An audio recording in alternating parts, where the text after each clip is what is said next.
Show you Bambina.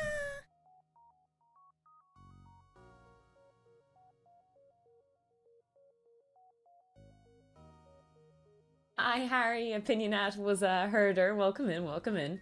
We do have a battle of the first for sure there.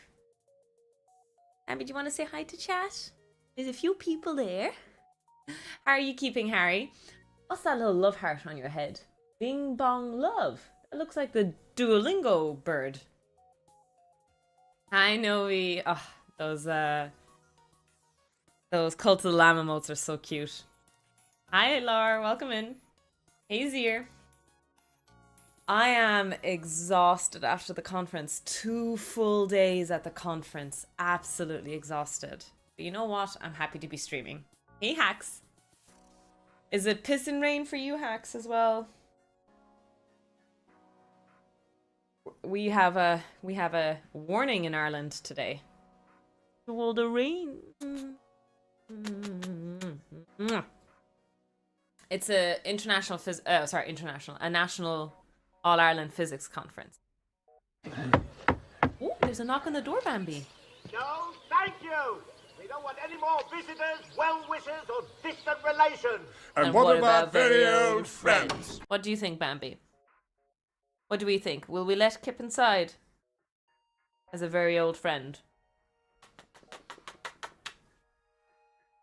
Yeah, I have. It was just a little thing, Laura, so it's all done. All done. Precious. Like a floof in my mouth. Zier, thank you so much for your prime as well. 22 months. 2 more months before I'm an old friend. Yeah, let's go. First thing she does is calls me old. Well, listen, it's your own fault. Your own fault. Hi, Stars. Welcome in. Right, we have a bit of coffee to drink. We need coffee. Coffee.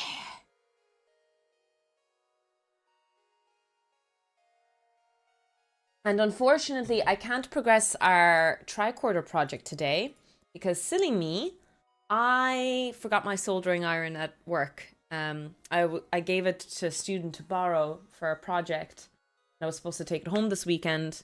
And I completely forgot. So today we're just doing physics. Sorry.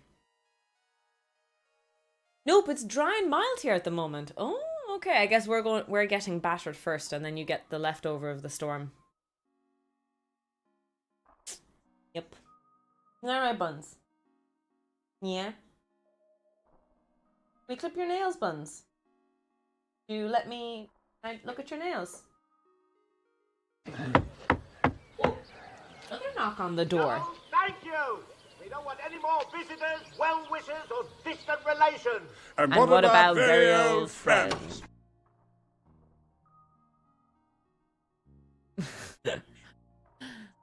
Let me just close the door a second.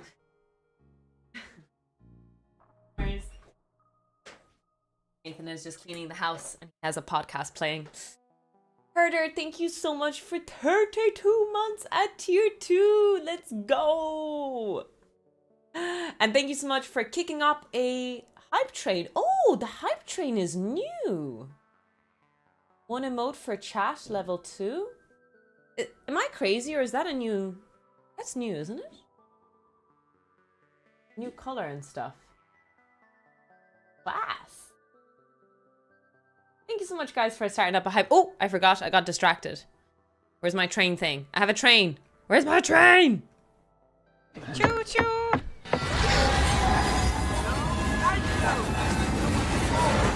Well-wishers, or distant relations. And what about very old friends? And they call it a mine. And suddenly we have so many hypes happening. Oh my days. Thank you, Mr. Tofi, and thank you, Star. Star, 29 months, let's freaking go. And Mr. Tofi, thank you so much for 9 months. Really, really appreciate that. That's a Twitch Baba right there.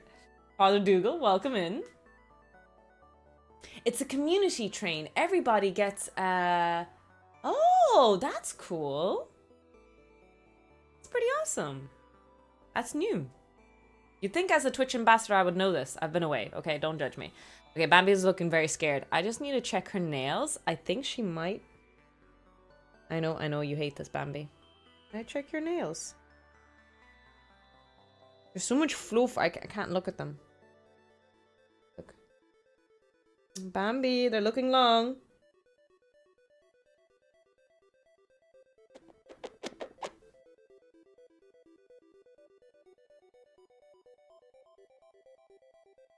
I will not show you the process of how I cut Bambi's nails on stream because I'm pretty sure someone's going to clip it out of context and try to get me into prison for animal cruelty.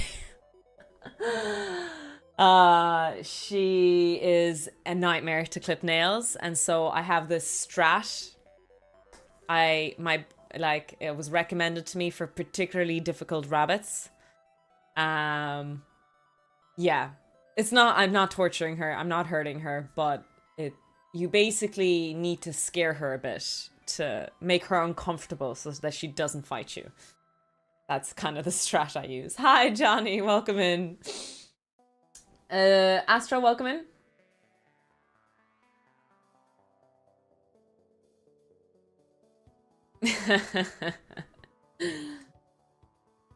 Yeah, she can be a bit difficult sometimes. So the strat that I use is I stack all those boxes really, really high to like my height, and I put her on the box. I give her treats, I give her pets, I'll make her comfortable, and then I start clipping her nails. The thing is, if she sees ground, if she sees a level of ground that she thinks she can jump on, I'm gonna frickin' do it. So I need to kind of put her at a height where she's not comfortable and she won't jump and she won't fight me, and instead she hugs me. So that's kind of the strat that I use. Listen, we must do what we can with yeah, I can't explain it any other way. At level 2, this train rewards viewers who didn't contribute to the hype train, and with the rewards anyway. The higher the level train achieved, the more non-participating viewers receive the hype train emote award. Ah, that's really, really cool. I guess I may be one of the test subjects as an ambassador. That's really cool though. Tell her it is her throat. Yeah. Hi Tofu, hey bunny, hi Shum, welcome in. Alright, buns.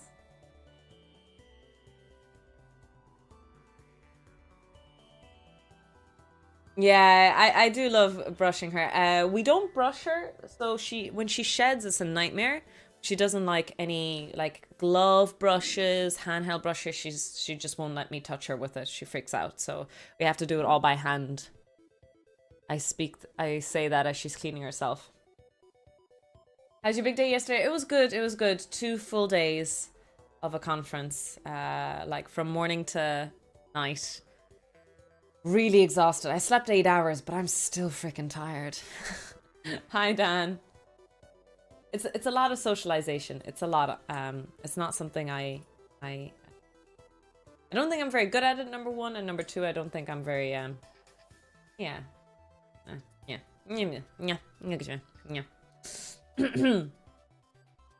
Nice demon core you got there.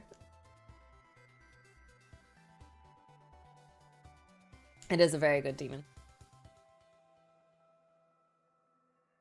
I guess like communication skills are relative. I always look at some of the most outgoing people and compare myself to them, and I'm never going to be like them, and that's okay. I have amazing skills in other realms of things. English isn't one of them.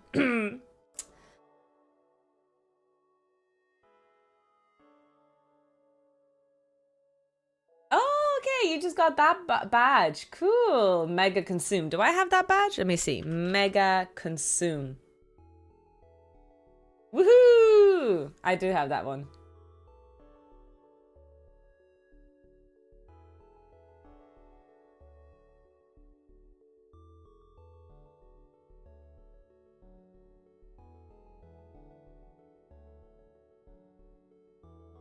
No, I understood. Was yeah. No, I understood completely. You're absolutely right.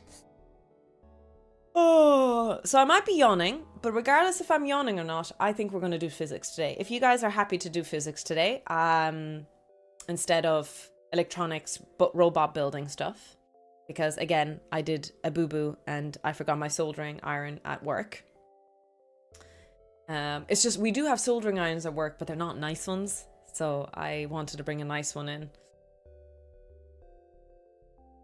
Do you know about the emotes Easter eggs? No, I don't. I certainly have yawned during physics before. Listen here, herder.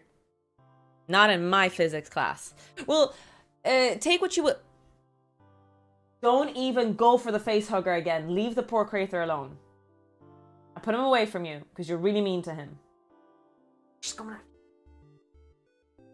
Come on, get out. Get.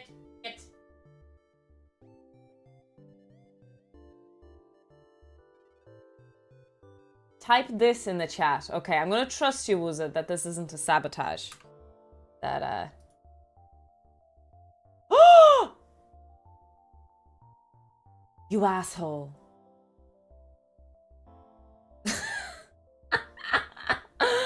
Wong Fu, hi, welcome in. How do I change it back?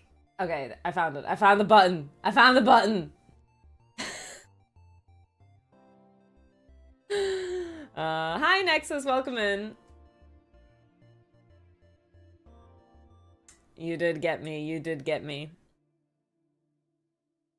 That's a pretty good prank, though. You can clip it. You of course. You're more than welcome to clip anything and everything. No! I know, Johnny. I know. We fell for it. We fell for it.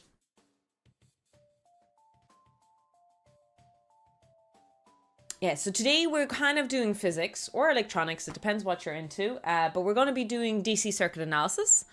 I don't know how much we're going to get done, but we're just going to start with some basic resistors in series and parallel. It's not going to be complicated in the sense of, it's not going to be too beginnerish. I'm not going to cover too much on how resistors are in series and parallel. I'm going to kind of build that's where we're working with. Hi, Demon Mist. Welcome in, welcome in. Where's the Damon at Mist? Apologies. Hope you're keeping well.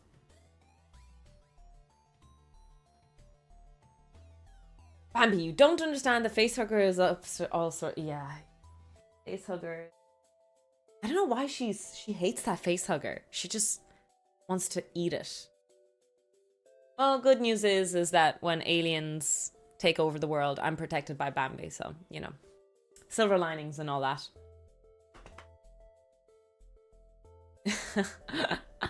That is a great emote. Oh my god. That is fantastic, herder. Oh my god. That is amazing. Absolutely amazing.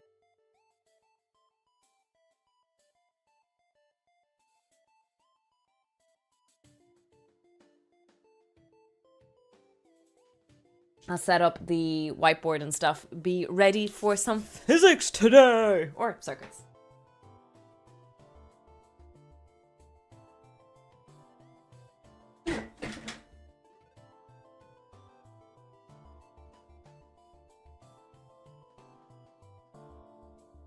Oh yeah, I was gonna wear lipstick and I forgot.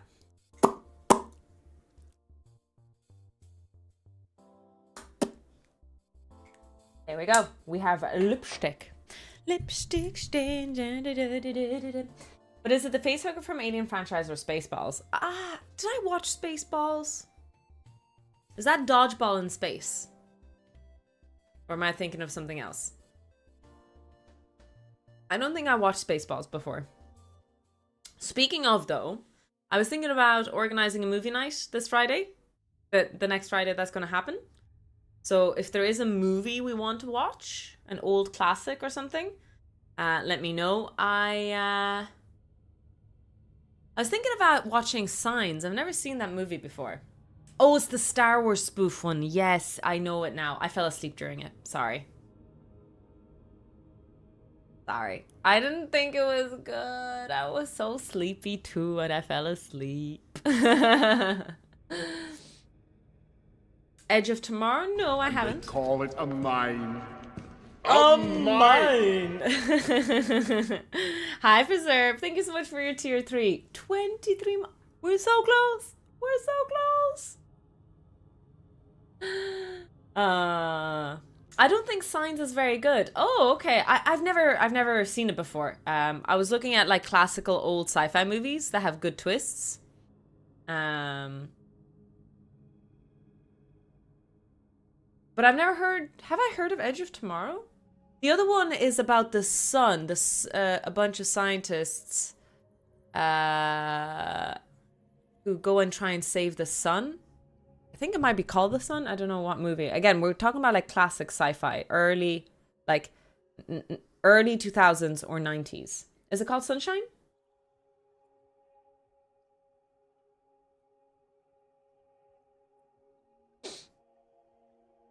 Hi, gamer. Hi, Ram. Welcome in. Welcome in. Ah, computer science student.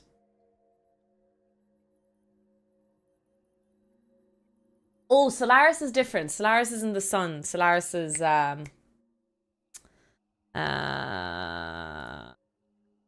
me just ban some people being weird. All right. Early 2000s is a classic. Hacks.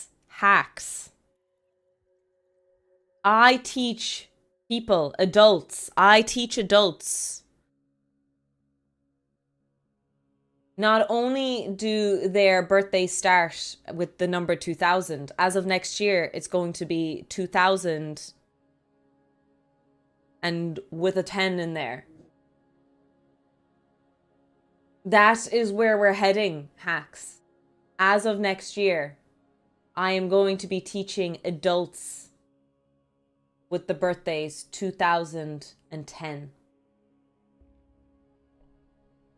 Yep. Sorry to burst your bubble. Hi, Kayita. Welcome in. Signs is worth a look. Okay, I've never seen Signs. Maybe I'll watch it by myself. But anyway, we do have I was thinking about organizing movie night on Friday. We'll look into some sci-fi classics. So someone said Edge of Tomorrow. You know what? I'll write these down. We might make a vote. Signs. Someone said Edge of Tomorrow. I'm not watching Spaceballs. I gave it a chance. I'm so sorry, guys. I didn't. Yeah. Edge of Tomorrow. And Sunshine. I think that's Space Preserve! Jesus Christ, you scared me. Signs, Edge of Tomorrow, and what's the other one we said? Sunshine. Don't be scaring me now, because I spent all of last week printed our lab art passes. I did see Event Rising like 20 times. I love it. I love Lord of the Rings too as well, gamer, yeah. I'm a computer science grad. Ah, excellent. Is it possible to self-learn? Yes, absolutely. Oh, yes. There's so much electronic support on YouTube. Sorry, I'm late for it. No worries, Heimdall. We're not starting class yet. I just went live 20 minutes ago, so I usually start that now actually. Yeah, so we're gonna do some electronic DC circuit analysis today. I am going to be running with the assumption that we're comfortable with series and parallel. I'm going to go straight into it. So we're going to work on... I might touch on ladder networks very, very briefly. But mostly I'll be... and I'll mention the Wheatstone Bridge maybe. But mostly it'll be complex network resistors and a couple of theorems maybe. We'll do some principal superposition theorems. And... maybe Norton, maybe Thevenin. We'll see. Bubster, thank you so much for your resub. Really, really appreciate it. Thank you. Really appreciate that support. It really means a lot to me that, you know, we managed to get the PP last month. Especially since I wasn't able to stream all of last week. So thank you so much. It really... I'm really relieved we get the PP points.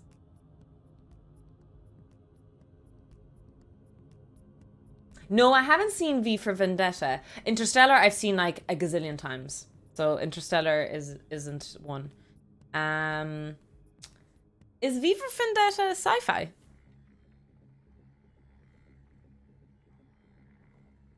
Is it sci-fi? I thought it was like a Revenge movie.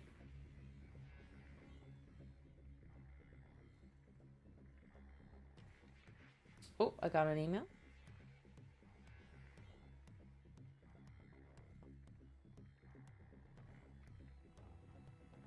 It's dystopian sci-fi, like 1984. Okay, okay, I'll put it down. So V for Vendetta. An alternate history. Okay, I like those. I do. So, yeah, I'll put this in the Discord. We'll make a vote and we'll have a movie night Friday night. And we'll vote between Signs, Edge of Tomorrow, Sunshine, and V for Vendetta. How can I focus on studies? Oh, gamer, I don't tend to give advice to people on how to study and how to learn physics. You're unique. You're very special. And I don't mean that in a derogatory way. I genuinely think career advice and personal life advice is so useless because I perceive reality in this world, and my life experience is so different to yours. And nothing I will say will actually be applied to you, even though it might. Chances are it will never work. You're very special, Frizerp. Yes. Yes, you're very special.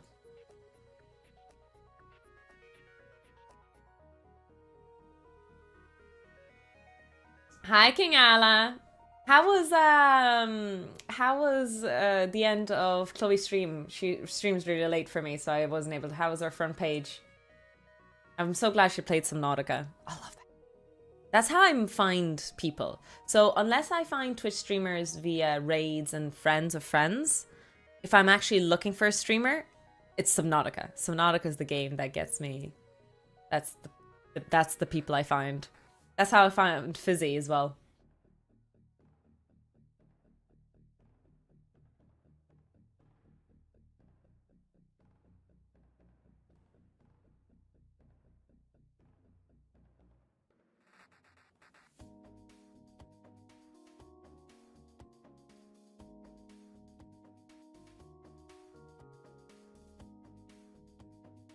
I'm glad. Oh, I didn't say this on stream, I think, yet. I got a front page for next month. I got the front page for a very special day for an Irish person. I got the front page on St. Patrick's Day. So on St. Paddy's Day, which is the 17th of March, it's a Tuesday, I will be streaming some educational physics from Irish scientists. So there was a few Irish scientists. Obviously, we're going to do Robert Boyle. We have to do Robert Boyle. We're going to do Robert Boyle's experiments. We're going to do some ideal gas law stuff. I'm going to look into some Tyndall stuff as well. There's the Walton. And I'm trying to find some secret gems of Irish scientists. A bit more modern, in fact. I'm going to look into some more modern Irish scientists.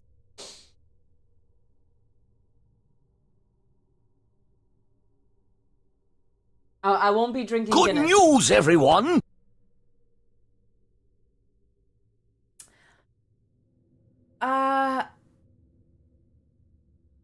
Oh, Preserve, I was reading your good news and I felt so heartbroken. I was like, oh my god, this is a bit, like, I feel really bad reading it out. But you know what? You seem happy, so I'm going to read it out. Good news, everyone. Frizerp got laid off. He was hoping for this for a very long time. His work was making him very, very sad. A very sad lab rat. They may even take the whole year off. Frizerp, congratulations on getting laid off. Cheers. We drink to you. Honestly, like, my dad was hoping that there was an issue. They were going through firing rounds as well for a long time. And my dad was like, I really want to get laid off. I want to get the, what's it called? The compensation package and just take a year off. And they call it a mine. A mine! Severance. Yeah, exactly. Yeah, the severance package. Corby, thank you so much for 20 months. You're 4 months away. Almost a full year. Thank you so much, Corby, for the resub. Really, really appreciate the PP points. Hi, Ronit. Welcome in. Yeah, it depends. Oh, you worked there 20 years. Oh, I don't know how the law works in America, but I feel like you could live off very comfortably for 2 years. I think in Ireland that would be about 2 years of full pay. I could be wrong, but that's amazing. If that's like roughly about there. That's no, honestly, that's class. I really, really hope that everything does go as you wish for. I'm gonna choose some music. Like Edition 33 might be a bit distracting while we're trying to teach electronics, but you know what? Life's short. Let us listen to Expedition 33 while we do physics. Hi, Emilio. How are you doing?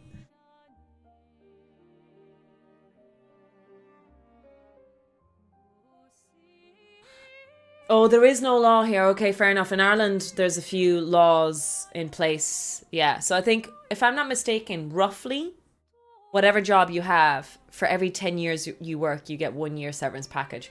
I think it's different, though, in Ireland. Yeah. I might be very, very crude, but roughly about every 10 years you work is about 1 year's of a severance package. Busy designing. I hope it's going well. I hope it is going well. Let me know if the music is too distracting, because obviously I've put on some great tunes. We have some Expedition 33. We do not have laws like that. Yeah, no, it's nice. It is nice that we have this protection in place in Ireland. I think that's the EU, anyway. But it could be Ireland specific. All right. Yeah, because like my dad was working 10 years and he was like, I just want the severance package. Please fire me. And it just didn't happen. And he was like, oh, for fuck's sakes. He wants to take a year off and go sailing around the world. All right, will we start with some circuit analysis? Let's do it. I should grab a textbook just to reference something. Might be a good idea. Like I can wing most things and make up problems, but like a general structure would be a good idea. So I'm not going to cover too many basics, like I mentioned. We're going to assume that I know that you guys know what current is, you guys know what voltage is, and you guys know what resistance is. God damn it. Okay. Do I know it is a good question. I might run upstairs and grab... Am I cold? I feel kind of cold. I might grab upstairs a little shawl just really, really quickly. I'm a bit chilly. I'm going to run just a short amount of ads because I'm away anyway, so I might as well get rid of them. We'll come back and we'll start resistors and series in parallel. Let me see what... This lighting better? Bit weird. Lighting is a bit weird. Oh shit, I was supposed to buy a new light. One of my lights died. My lighting is all over the place. Yeah, okay, I'll be back. We're just running 1 minute of ads really, really quickly. I won't even bother switching screens. I'll be right back, chat. Please behave.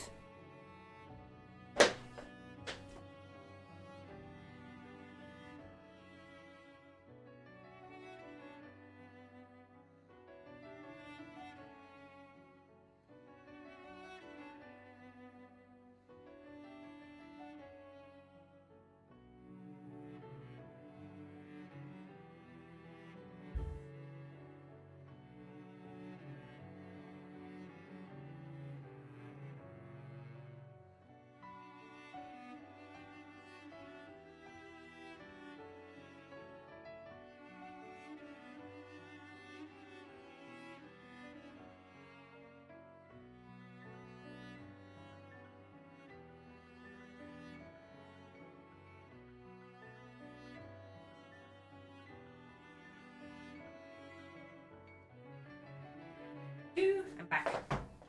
Oh my god, I'm so linty.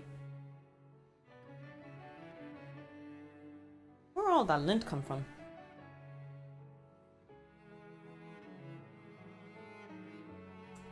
Lifestyle, welcome in.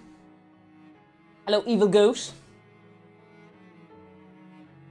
What is behave? Great question indeed. Okay, so let's do a quick review of a couple of things. Very basic stuff. Voltage is the potential difference, this potential energy that electrons have as we apply a potential difference, and we force electrons to move from one side to the other.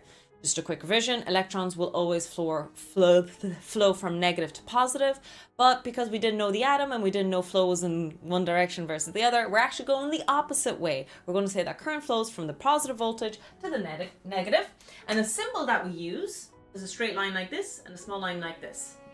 Do double for a large cell voltage. Doesn't really matter though. The idea though is that the part where there's a short line is the negative side, and the part where there's the longer line on top is the positive side. So if I were to draw a circuit like this, current is flowing in this direction. This guy here is a symbol for a resistor. Another symbol for a resistor is just a rectangle, but I tend to draw the squiggly line because I like the historic significance behind it. I honestly found conventional current flowing opposite to the direction of move harder to get to my head around than wave particle duality. Sometimes it can break your brain for sure.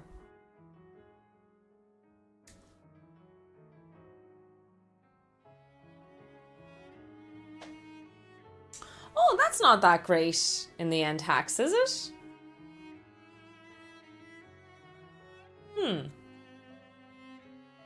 Yeah, that's not that great. I might be spouting nonsense that Ireland's severance package is that great. Well, it's not so much as accurate. I'd say the rectangular ones is more accurate to more modern structure, but I just like the historic significance to the squiggly one.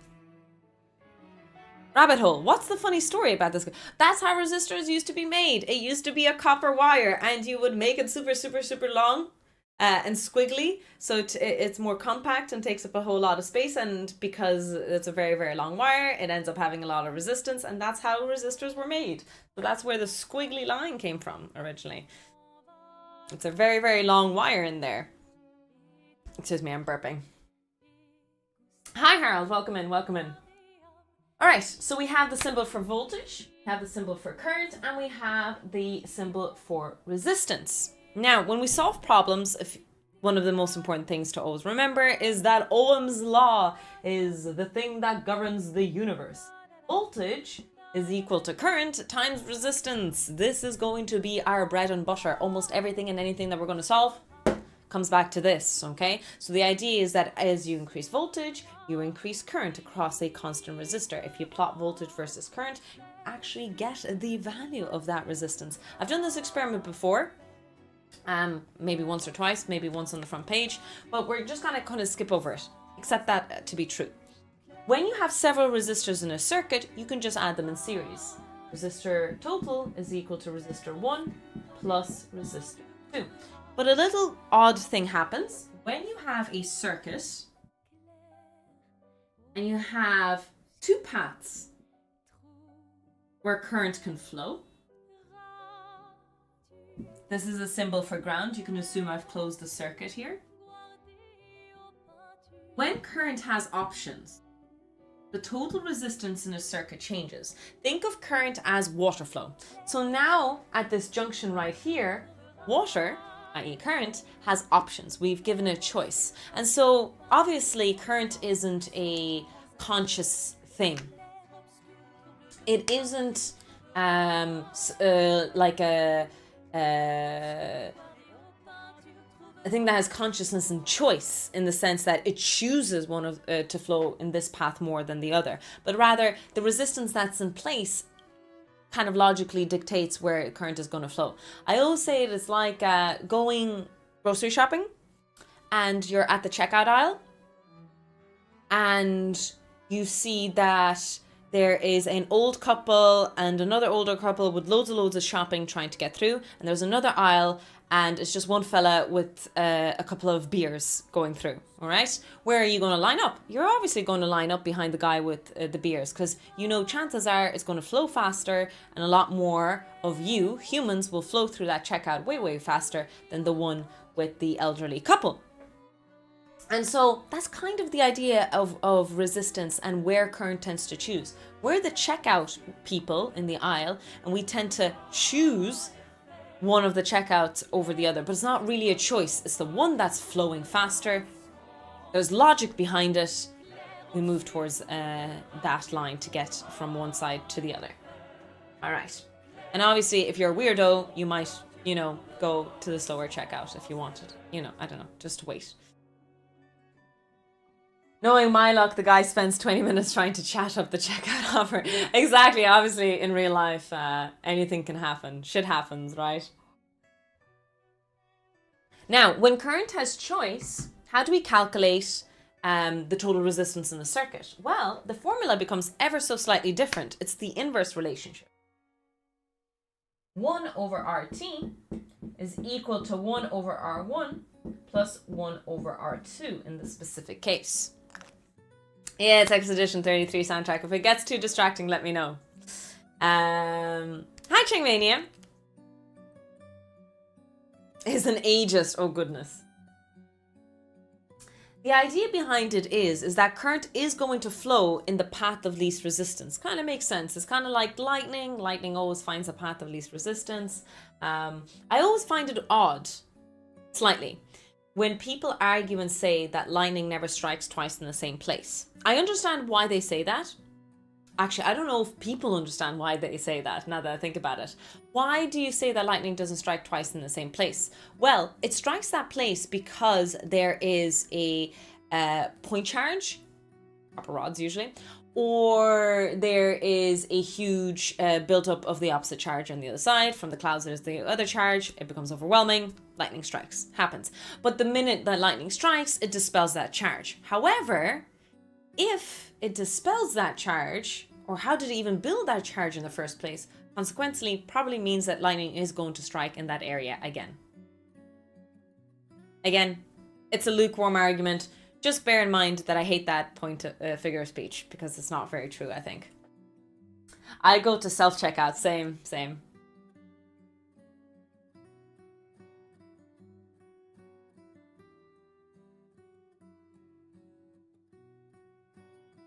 Hi Igor, welcome in. Alright. I think that's relatively okay-ish description of everything we need to know. Our Kirchhoff's law and voltage law is the sum of all the voltage drops equals the total voltage source. Energy cannot be created or destroyed is the fancier or the less fancier version of that explanation. And finally, the current is the same at any given point in a closed series circuits. That means that the current here is the same as the current here. It's not the same here. The current splits, but it joins back up together. So this is just a quick crash course revision of Kirchhoff's laws, resistors, and circuit ideas. And how about very old friends? Hi, Silver. 26 months. Thank you so much for the resub. Really, really appreciate it. Thank you. Hi, John. Hi, Ad, by the way.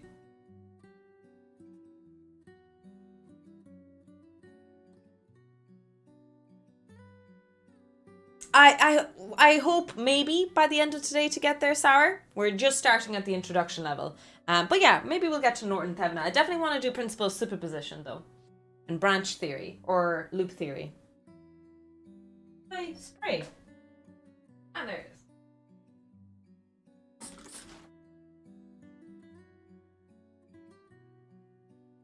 Thank you, Silver, for the resub.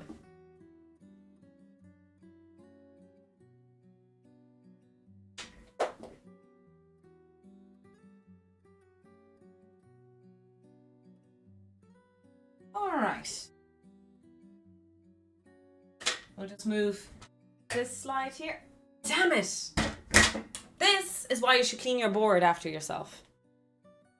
I believe. Hi, Medjay. How are you today?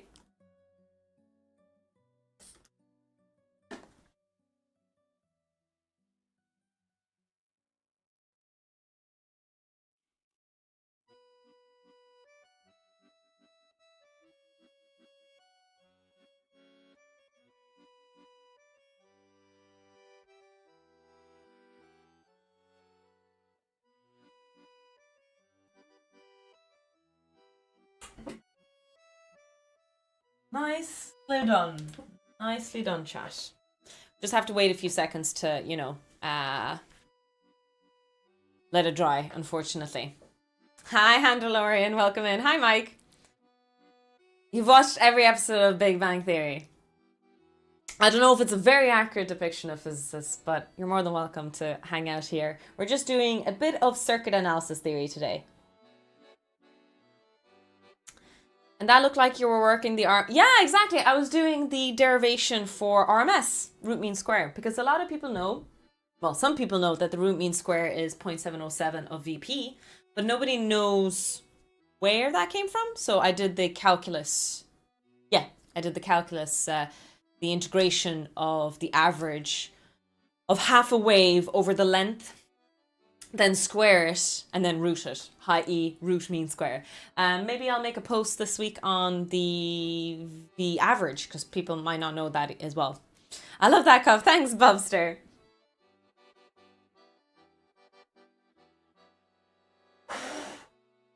Drive faster.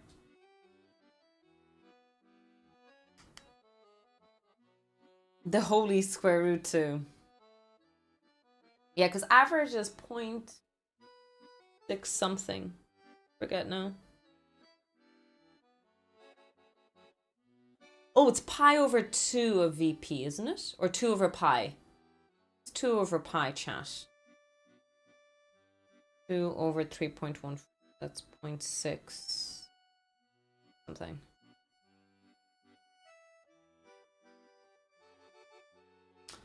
Oh no, you have a cold. Jesus Christ, Jay. Back-to-back sickness. You poor... That's insane. You've a cold too, Nexus? Aw, lads. Did I get sick this year? It was before... When did I get sick? I was sick recently enough. Must have been ages. No, it wasn't. It was on stream. I remember I got sick on stream.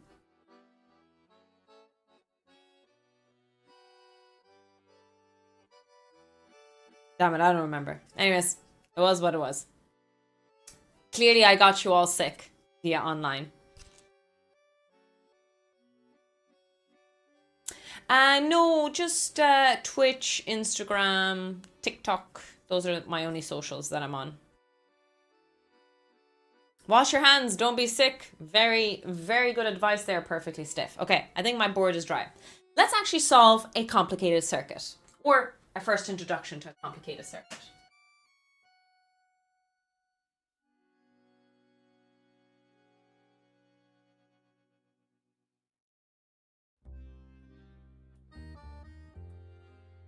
Ta-da! Okay. And let me say that the voltage is 5 volts, 47 ohm, 32, and 50 ohm. There we go. So my question will be, number 1, what is the total resistance of the circuit? Number 2, what is the total current of the circuit? And number 3, what is the current across resistor 1 and resistor 2? And what are the voltage drops across all resistors? There we go. Those are loads of questions that we need to solve, but honestly, it'll be a great practice. You'll solve a lot of things. What you're going to notice that all you need to know is have a couple of brain cells on energy cannot be created or destroyed, and Ohm's law. And the reason I love teaching this, I know a lot of people are going to jump in and say, but you can just use Kirchhoff's voltage law, but you can just use the current divider equation, but you can just use the voltage divider equation. And it's fantastic if you know that. That's great. Why I like to teach this very, very slowly and painfully and pedantically is because especially in the first 2 years of electronic engineers and physicists and so on, anyone who kind of does these modules, is that people lose sight of what voltage is, especially when you do voltage nodes and things like that. People lose sight of what current truly is.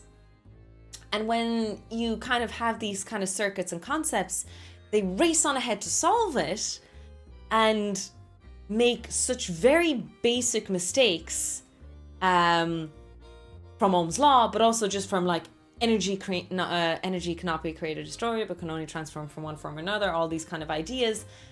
And it just goes out the window because they do this in such a purely mathematical way that that's something, how should I say this?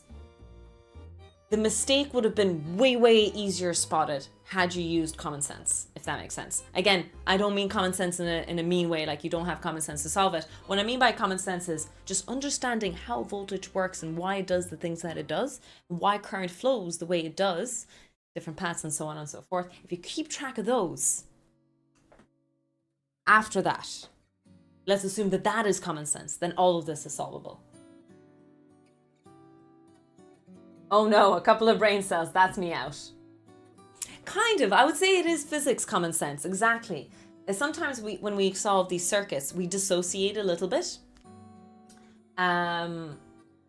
Because it's just mathematics, and you forget the physics behind it. Okay, first steps, let's solve what the total resistance in our circuit is. So we know that if it's in series, we add them all together, but the problem is these two guys, they're not in series, they're in parallel and then in series with the 50 ohms. So what we need to do is we need to do an equivalent resistor. It's basically, we make up an imaginary resistor and we solve these two guys in parallel first. Now, there's a way to do this way, way quicker, but we're just doing this slowly, step by step. So, one of the equations I told you is this one for parallel. You can do the maths out, you can multiply them across, but trust me when I say this, it's the same thing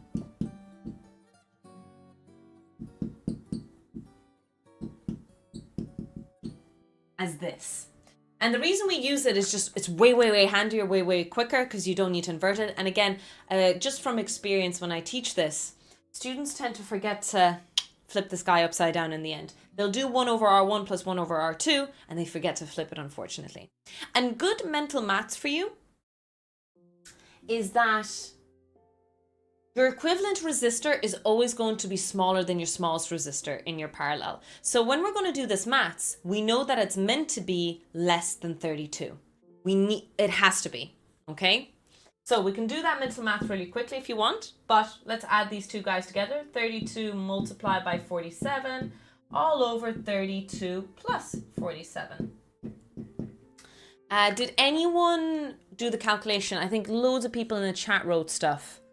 I'm so sorry, you guys all wrote stuff earlier, but I didn't see the answers. 19, thank you, 19 ohms, perfect. And I know that that's roughly right. I can tell you that that's roughly right because it is less than 32, okay? Small mental maths to do in your head. If both resistors were 100, right, R1 and R2, your equivalent resistor would be 50. Just to kind of have a mental mathematics behind it in your head. So 19 ohms sounds very, very reasonable. So we have an equivalent resistor of 19 ohms in series with 50 ohms, like this.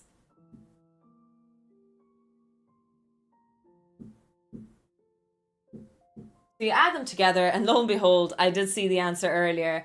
Would you look at that? We got a total resistance of 69 ohms.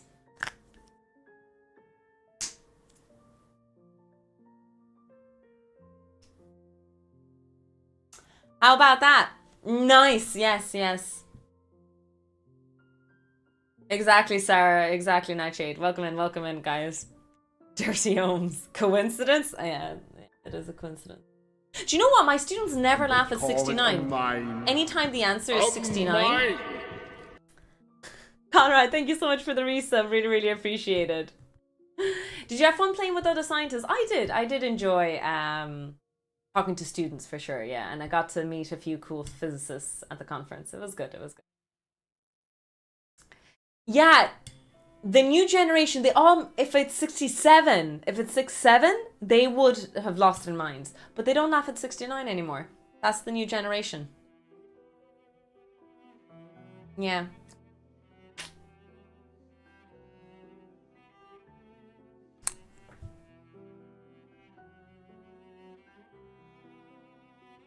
Are you a professor or a PhD? Neither and both.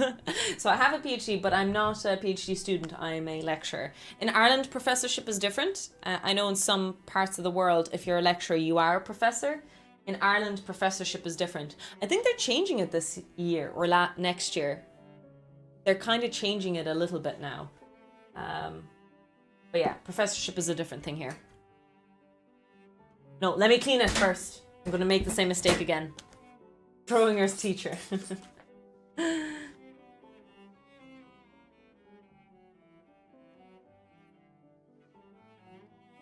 Oh, shit. I didn't submit the funding. Remembered something. Okay, it's fine. It's fine. What date is today? Oh, it's only 1st of March. It's fine. Sorry. Don't mind me. I'm trying to dissociate a little bit from my emails because I've been replying to emails on weekends. And that's not healthy, you know. So I'm trying to be better now. Trying to take weekends seriously. Oh, goodness. Yeah, stop. No, you're right. It's just, it's really hard in academia. You're expected to work all the time. It's an unwritten rule, but I've turned off the notifications off my phone, so I don't get email notifications anymore when I'm at work or on the weekend.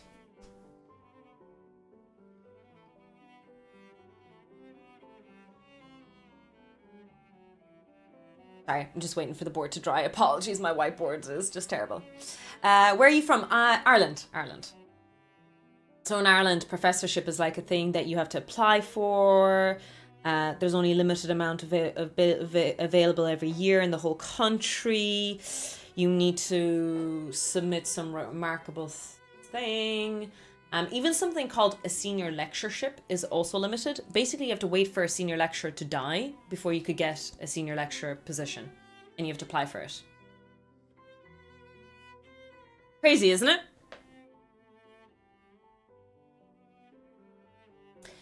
Use the dry side. Yes. I think this side is dry now. You're right. Okay. You could try to expedite the process. Hi, Fixola. Welcome in from France.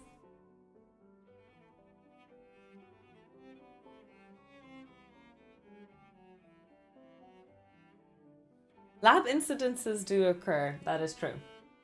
Oh shit, why did I rub that off? Oh, lads. Okay. Let me draw it again. Damn it. Oh my god, this is a disaster. Do this. Chat, this is all your fault. You distracted me.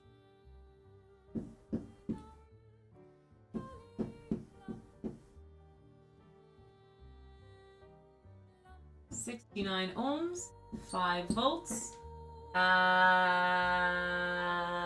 42, 32, 50. Does anyone remember what the two resistors were again? I think it was 32 and 47 maybe? I think it might have been 47. Happy Saint David's Day to the Welsh viewers.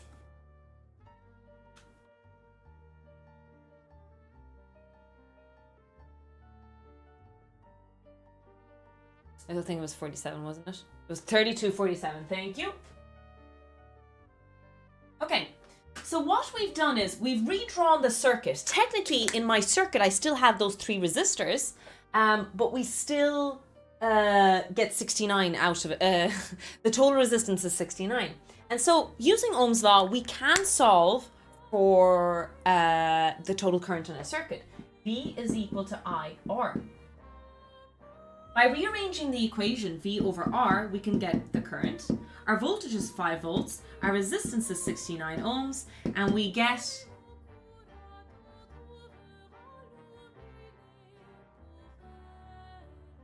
just on less than 100 milliamps, right? 72 milliamps, thank you. We get 72 milliamps. So that is the total current in our circuit. Moving forward, we know that the current is going to go in here, and it's going to split up. Okay, so we have 72 milliamps, 72 milliamps, 72 milliamps, 72 milliamps, 72 milliamps, and then the current splits. Okay, and our question is, well, by how much does it split? Now, we could use the current divider equation. I get it. We know how to do the current divider equation, some of us, but we're not going to use it. Let's think, how do we solve this? Okay, well, we can always use Ohm's law. If we have one of the three things, we can solve it. We know the resistance, 47 ohms. We don't know the current, that's what we're looking for. Could we get the voltage? Interesting question. Let's go back to that circuit we drew when we had the equivalent to resistors. Yeah? So this guy's 50 ohms and that guy was 19 ohms. Let's look at this. When current flows through this, and it's the same current the whole time, in this equivalent circuit, the current always is going to be 72 milliamps, because there's nowhere else for the current to go.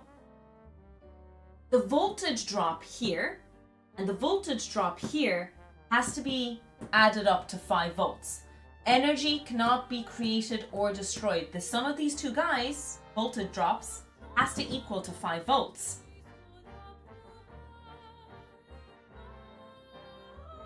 But how can I calculate the voltage drop across each resistor?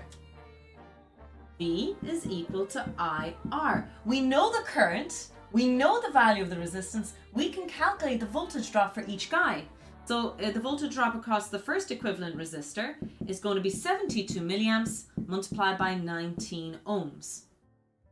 So that's going to be roughly 1.4 volts? Is it 1. Does anyone know? Could anyone put that in their calculators for me? Sorry. 72 multiplied by 19. 72 milliamps. 72 by 10 to the minus 3 multiplied by 19. Hi Bulbadim, how are you keeping?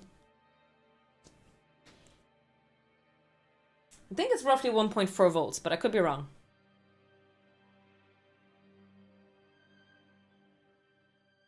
$1.368, excellent. Thank you so much. 1.37, we'll round it up. Very good, very good. 1.37 volts. Now, I could do the maths again. V is equal to IR. V is equal to 50 ohms multiplied by 72 milliamps. But I could be cheeky. I could be very lazily efficient. And I know my laws of physics. We know that 5 volts is the total. We know that we lost 1.37 here. So 5 volts minus 1.37. Our voltage drop across resistor 3 is going to be 3.63 volts. Exactly. Well done, chat. You all figured it out. Very, very good. Very, very good.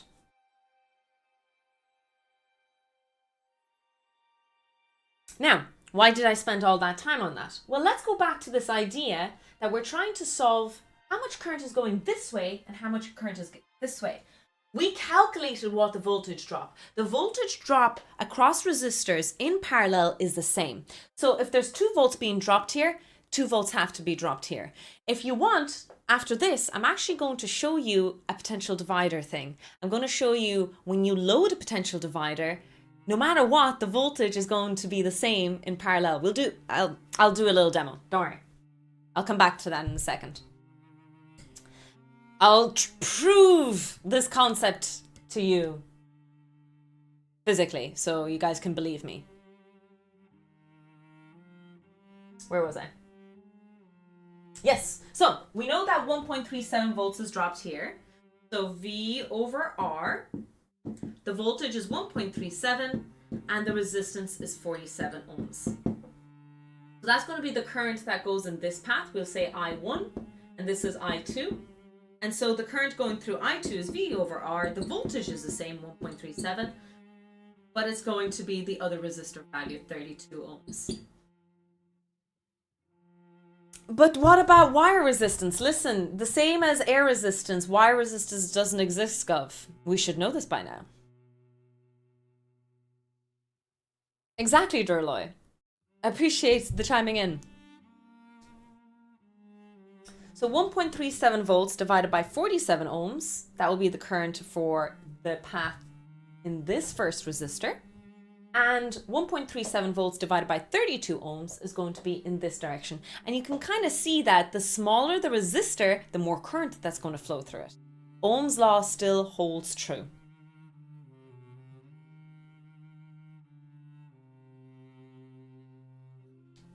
The perfectly canonical penguins. Thank you, Sarah. Appreciate that. So you got 0.03 amps for this one.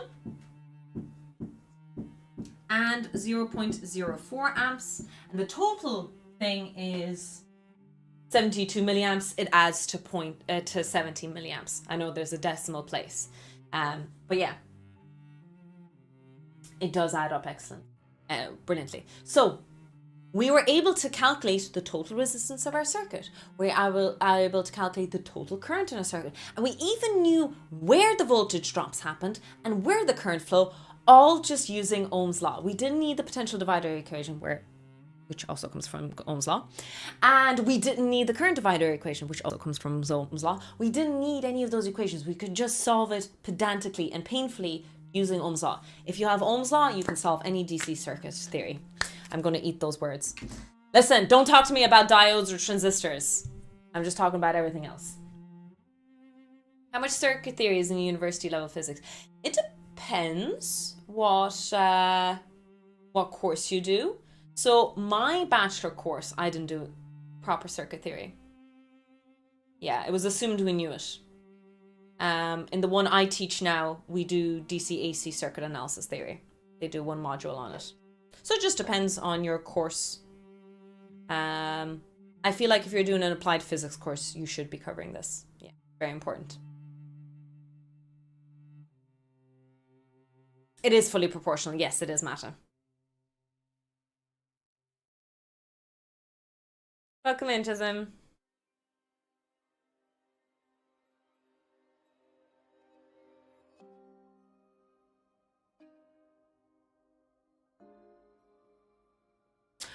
Even mathematically, you can take to it, Happy Pepperoni, you would need to take into consideration energy lost due to friction.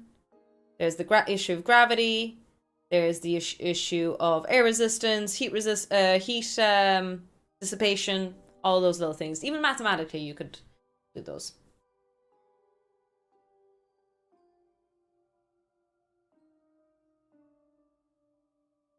Now, I'm going to show you that this is true. So something I said earlier is that the voltage the voltage is the same in parallel, and I'm going to show you that.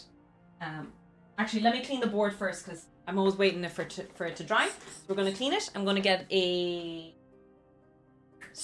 board. We're going to show this through.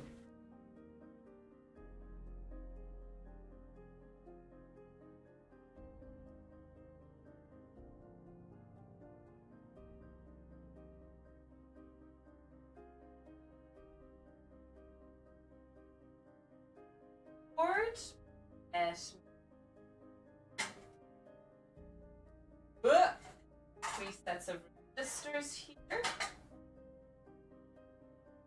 Some wires. I'm coming. Quit nagging me. But air resistance doesn't exist. Listen. Air resistance exists when tofu says it does. Hi, Effentriel. Welcome in.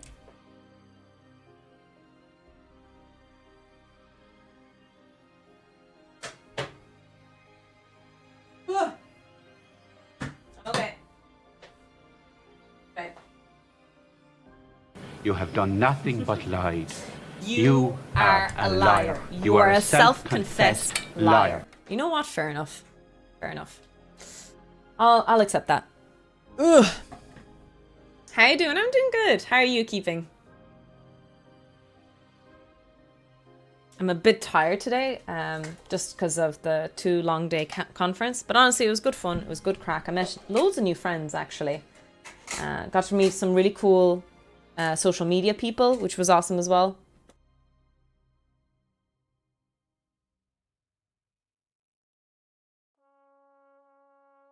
Know how it should flow, because it's not till the wave returns. It is so instantaneous, Rabin. It is extremely instantaneous. I know that, you know, Veritasium made a video and a lot of people like to highlight this.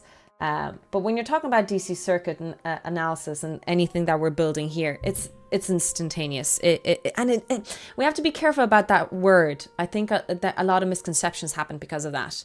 Where when we say, how does it know where to flow? It's I'm a culprit for this, but we need to be careful when we say things like that in physics. Current doesn't know where it wants to go. Voltage doesn't know where it wants to go. I use this language all the time. It doesn't have consciousness. It literally is the situation of the universe that you put it to. You drop a ball, it falls. You don't ask the ball, how does it know to fall? It just does, because that's the laws of gravity and the laws of physics being enforced upon it. Well, again, that's probably a wrong language again. It takes the path of least resistance, least amount of obstacles.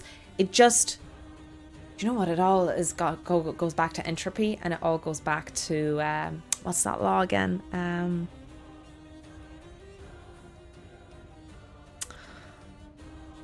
Oh, for feck's sakes. Do you know the one that has a weird...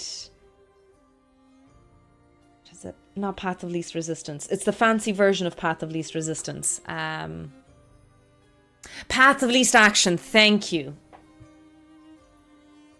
There's another term for it, but I know path of least action is another proper term as well. Ugh. Sorry, I'm turning on my power supply.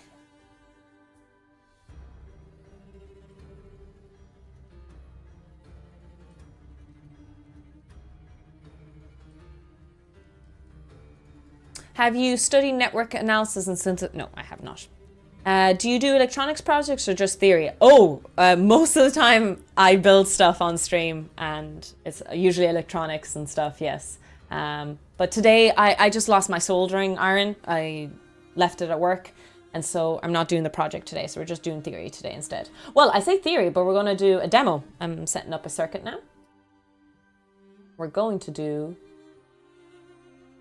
actual stuff here, like Tony Stark. I wish I was like Tony Stark. Do I actually? Maybe I don't want to be that. Never mind. That whole billionaire thing makes me uncomfortable.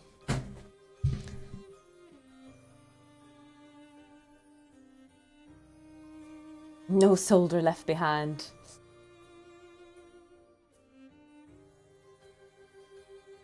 Let me bend you guys over. You guys can see what I'm doing. Zoom in a little bit. Sounds like an excuse to get a second. So I would love, do you know what? I would love to buy a second soldering station, and I will buy a more expensive one if I have to.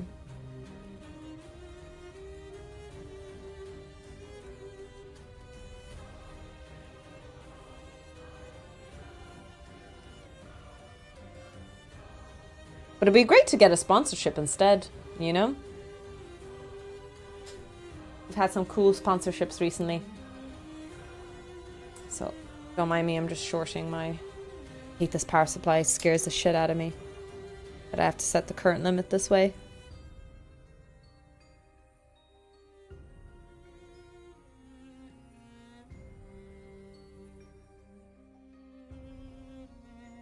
Okay.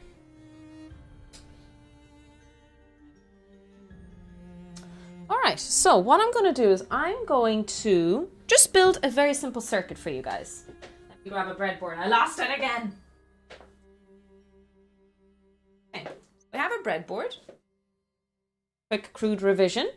Let me get a pencil so you can see this. So these guys are all connected in series in a line. These guys are all connected. Just because it says negative and just because it says positive doesn't mean they're actually negative or positive. The only reason they are is because it's just trying to visually assign them to you. You can do whatever you want with those lines, but just be mindful that this drawing means nothing. It's just a drawing. A lot of people seem to have a misconception about that there's some positive weird line in place, but that's not the case. Hi Mord, how are you?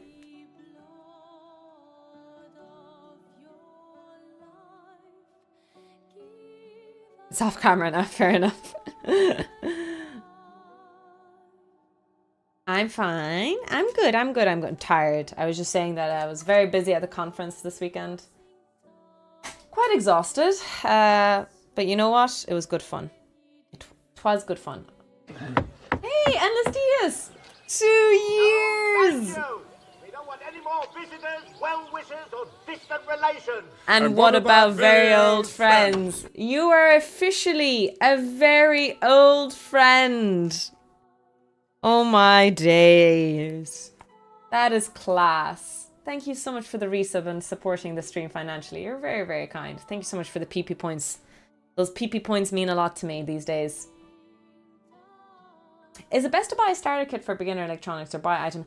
I think so, geeks. I think you start off with beginner electronics setups and then you build. And then you build outwards from it. So there's 2 kits I bought. A starter electronics kit and a starter sensor kit. And what you'll learn is that you can build almost anything out of them. And then, oh, there's this one project and I need this one thing. And so you'll buy that one thing and it just kind of builds over time. So start off with a starter project is my advice. Hey, googly eyes, thank you so much for your prime. You're very kind. Thank you. Thank you so much.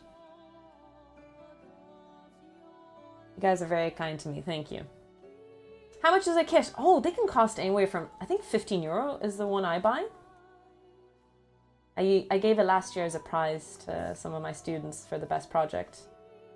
It doesn't cost much, but it's just a nice thing to get, you know?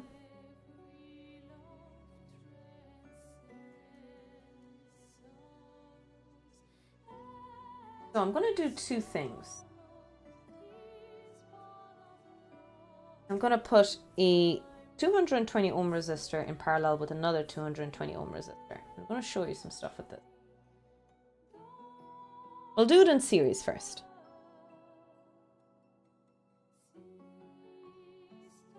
Whoop, sorry.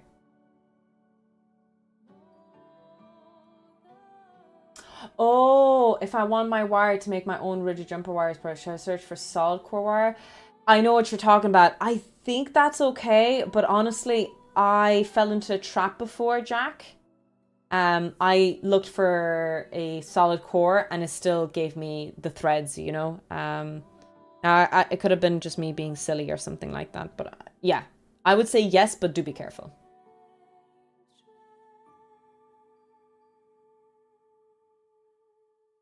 I think I shopped on Amazon. Actually, before I do this, let me show you in series first. Oh, do we know if we hit 100 pp? I think we did, because a few days before that, I saw that we had 99 pp's. I assume we hit 100 pp's. I don't even know where to check. Would it be in earnings? Let me open a tab here. I'm not looking at chat at the moment. Don't do anything too bold. Let me see. Here we go. Oh my goodness.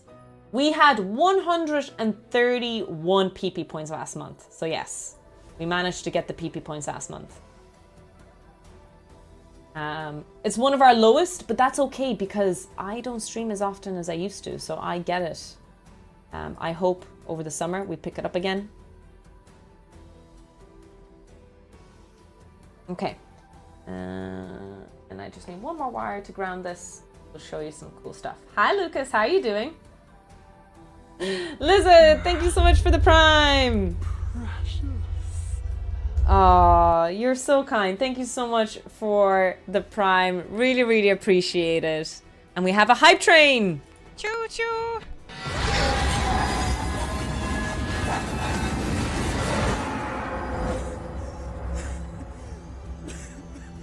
Motherfucking choo choo.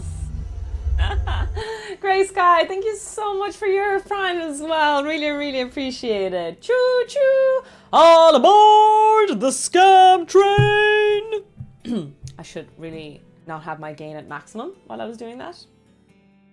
Thank you so much. Really, really appreciate it. You guys are coming in at a perfect moment. Let me show you this. Show you this. Okay, so I'm going to assign quick maths to my chat, okay? Everybody get your calculators out, pens and papers. I'm going to supply 5 volts to my circuit. And in my circuit, choo-choo-choo, let's follow the train track, choo-choo-choo-choo-choo-choo-choo-choo, it meets one resistor. And then another resistor straight afterwards, and then back to ground, okay?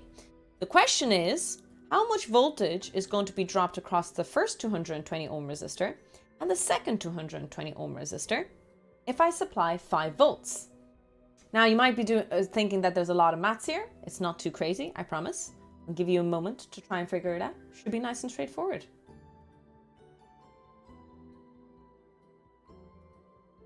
I'm about to start. Don't mind me copying the homework. Of course, Lucas. I hope everything is well with you. Thank you so much for stopping by. Exactly, it should be 2.5 volts. If the resistors are the same, the voltage drop across them should be the same. Let's test the theory out. So I'm going to put this voltmeter here. Ooh. Sorry, I just want to make sure that you guys can see this. So let me just prop it up for you.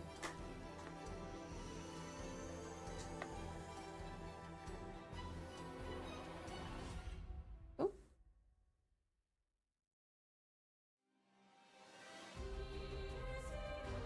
Anything? There we go. So I'm going to set this to, voltage. First steps. That's going to heat up fast. No. There's very little current going through it. You can do some quick maths there if you want. And calculate the current in the circuit. It shouldn't be too bad at all. So we're going to measure voltage. We're going to go into the 20 volt range.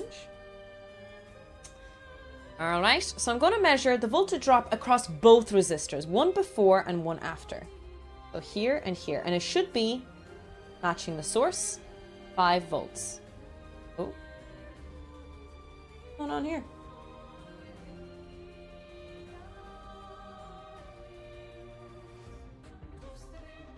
Hold it. There we go. 4.99 volts. That could be just a rounding error. There could be a few issues. What I'm going to do is I'm going to put my probes right here. There we go. Ugh! God damn it. Trying to measure it via the crocodile clips.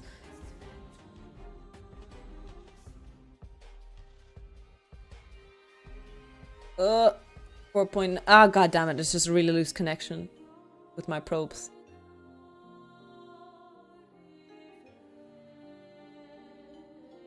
It's just jumping around because I'm probing it incorrectly. Anyways, it doesn't matter. 4.99 volts, roughly 5 volts. We lose a little bit of voltage. What this guy is supplying might not be correct. There's also internal resistance, all the good stuff.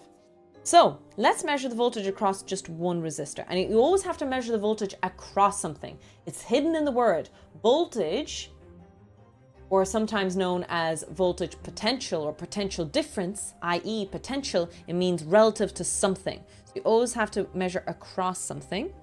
So let's measure across this. Why is my thingy bouncing around so badly? Oh, lads. What is going on with me here? Sorry. I'm not usually this flimsy.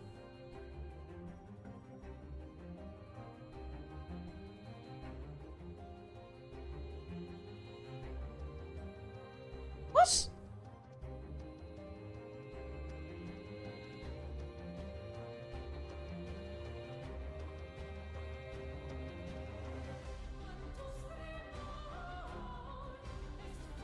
Okay, here we go. So we have 2.49 volts here. And... Sorry, it's just a bit awkward to get in here. Ooh.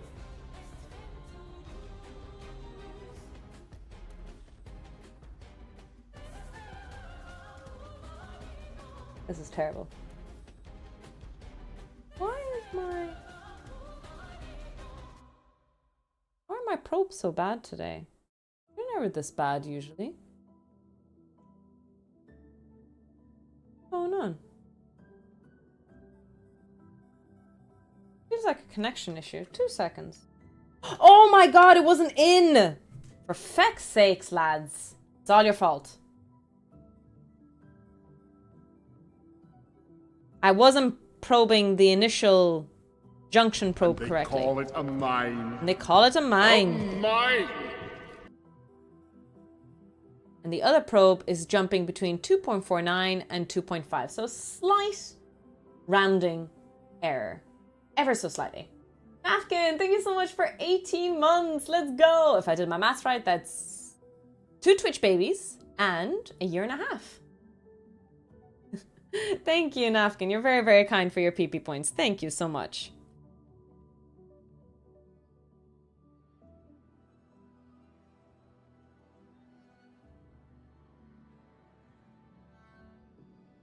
Yeah, there could be 10% tolerance on the resistors as well, but mostly it's just got to do with the fact that there's just a slight discrepancy between these values. So 2.5 dropped across here and 2.5 dropped across here.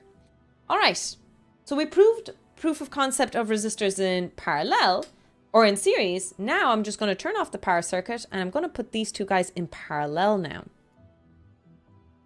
I know it looks flimsy and you're like, Tofu, did you actually really measure the true voltage across the circuit? It kind of looked like you just kept measuring it until I read it. But, you know, listen, I promise I'm not lying to you. Wow, the keyboard is changing colors. I know, right? And I learned how to do all the coding for that via the Demon Core project we finished last time. We should go back to Bob. I think over the summer I'm going to build Bob. I really want to repair Bob. It was such a fun gyroscope experiment as well. But I will fix Bob. It does NAD bash. It has some resistance, but not significant. No, it's just a copper wire. So it's not too much different than adding another resistor, another wire in your circuit. So a tiny bit of resistance, but not notable in 2 decimal places of a voltage measurement. Okay, so once again, we're supplying 5 volts to our circuit. You might notice something funny about the current, but that's okay. We're going to measure the voltage drop across the first resistor. Let's do that. The voltage drop across the first... Oh! 4.98 volts? Okay, well, what's the voltage drop across the other resistor in parallel? 4.98. How is that possible? Tofu just said that the laws of physics can't be disobeyed. If we have potential energy of 5 volts being supplied, we have 2 resistors and they both have 5 volts. 5 plus 5 is 10 volts. Where did that extra voltage come from? It doesn't come from anywhere. There is no extra voltage. Because these resistors are in parallel, their voltage is the same. Their current, however, is going to be different. Basically, the current is going from the power source in here through this red wire, and then it meets these 2 resistors. The potential energy across these 2 resistors is the same. But the path that the current chooses to flow is going to be different depending on the resistance value. Now, what's actually happening is the total current, I think it's about 45 milliamps, just looking at this value here, there's going to be even split. And the reason why the current is going to be even is because this resistor is the same value as this resistor. So again, I hate using this example, but imagine that current has choice. You're in the little shopping center, you have an aisle to choose, and you see a lady with 3 bananas and 2 apples in one aisle and 2 bananas and 3 apples in another aisle. They're both even. Current is going to flow evenly through these 2 resistors. Okay. Are we okay-ish with that concept? Do we trust me now that potential energy is the same in parallel?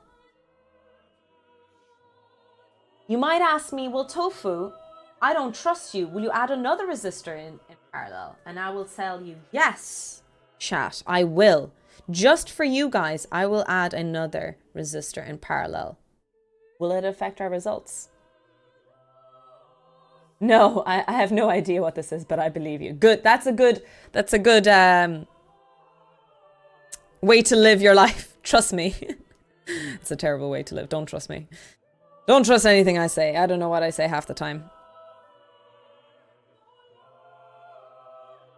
But you'd be a very good lab rat.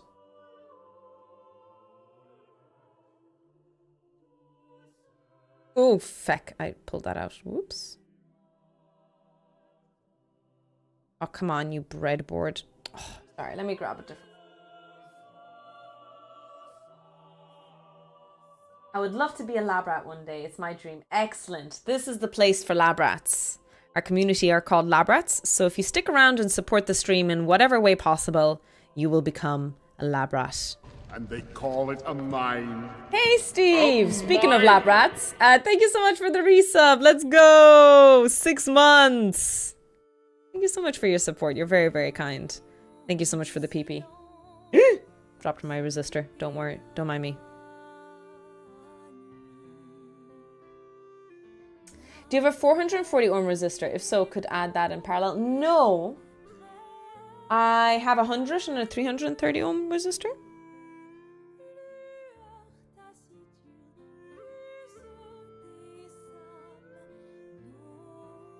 Well, you briefly become... Well, you get resurrected quite often here.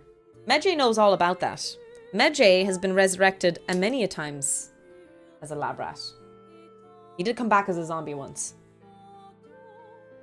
Alright, so I added another resistor in parallel. And look at that. Nothing happens. No, it's just my probes. I'm not a very good prober. 4.98. 4.98. And 4.98. The voltage remains the same. Hold your horses though. Our total current when there was only one resistor was 10 milliamps. When we added another resistor in parallel, it became 45 milliamps. And then when I added another resistor in parallel, 68 milliamps. If you add resistors in parallel, you decrease the current. Think about it. If you're thinking about current as water, what you're doing is you're adding extra pipes in parallel. And that makes sense. That means, oh, more water can flow. You're absolutely right.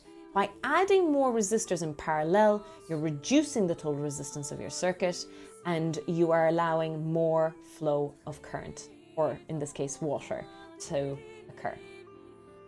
What if we add infinite resistors? Great question. We'd get infinite current then. And we will end the universe. Let me pick you up, chat. Got some uppies. Hi, Rocka. Welcome in.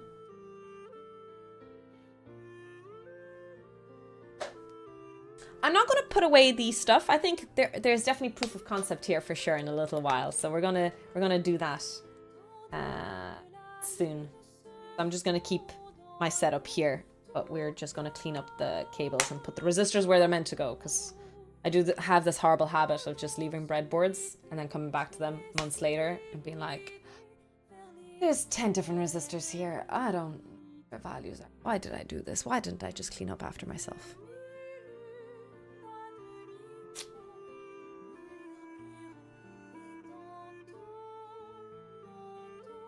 And the regret is big. What if I put myself in the loop? Would I increase the resistance at all?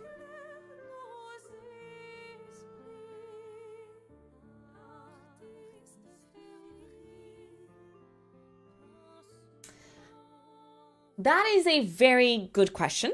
You could have a little bit of fun with that when we talk about potential loads.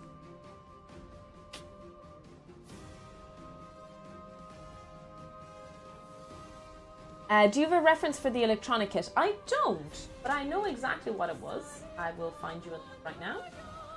For my starter electronics kit. I bought it on Amazon.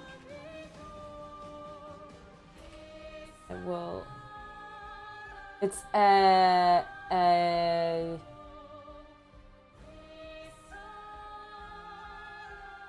all look the same. All these starter kits are exactly the same. So this looks completely fine. I don't vouch, as in like I don't have any money. I don't get anything out of this link. I can't even share the link because it's apparently a very long link. Yeah, like I don't know any better, if that makes sense. It looks exactly like the same kit I have.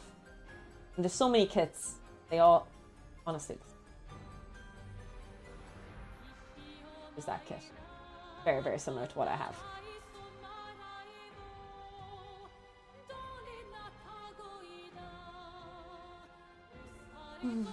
I should do that though. I should set up maybe an Amazon reference link, but honestly, it's such a pain in the ass. I'd rather maybe even just make a list of all the stuff I own. Honestly, it'll be a great thing to do. I hope ambitiously to have a website this summer, so I'll upload all my schematics for 3D prints, all my coding, everything. Make it possible for you for secondary school teachers to have access to a lot of this educational stuff. That's my hope anyway. Crossing fingers and toes.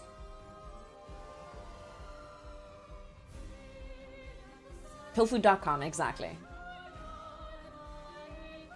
Yeah, I don't know if the affiliate is worth it, John. Honestly, but it'll be nice to still set it up so you guys can get access to the links. Okay, so we've kind of dealt with resistors in series, resistors in parallel. What could we do with that? Or, well, we can make really, really complicated circuits. But we could also be absolute assholes. And one of the things that we could do to ruin our day is that we could add multiple voltage sources in our circuit. So what is Tofu on about? Well, let me show you. Go up, chat.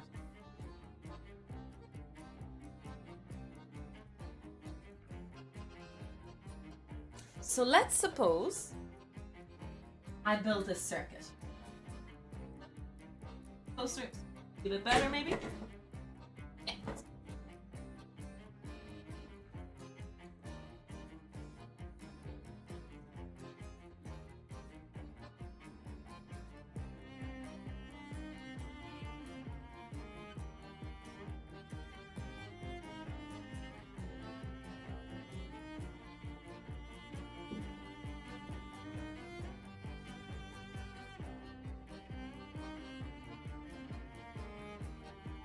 What if I built this circuit?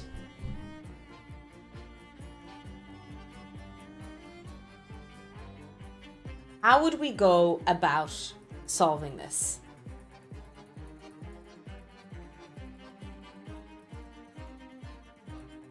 We have two voltage sources, two sources of current, and I'll ask something like, well, tell me, could you calculate for me what the current through the 220 ohm resistor is? So exactly, Jazz, what we're going to do is we're going to use something called the principle of superposition. And if there's any physicists here in our community, something that you might be aware of principle of superposition is when we deal with waves. So when you deal with waves and you have, let's say, one wave coming in like this and another wave coming in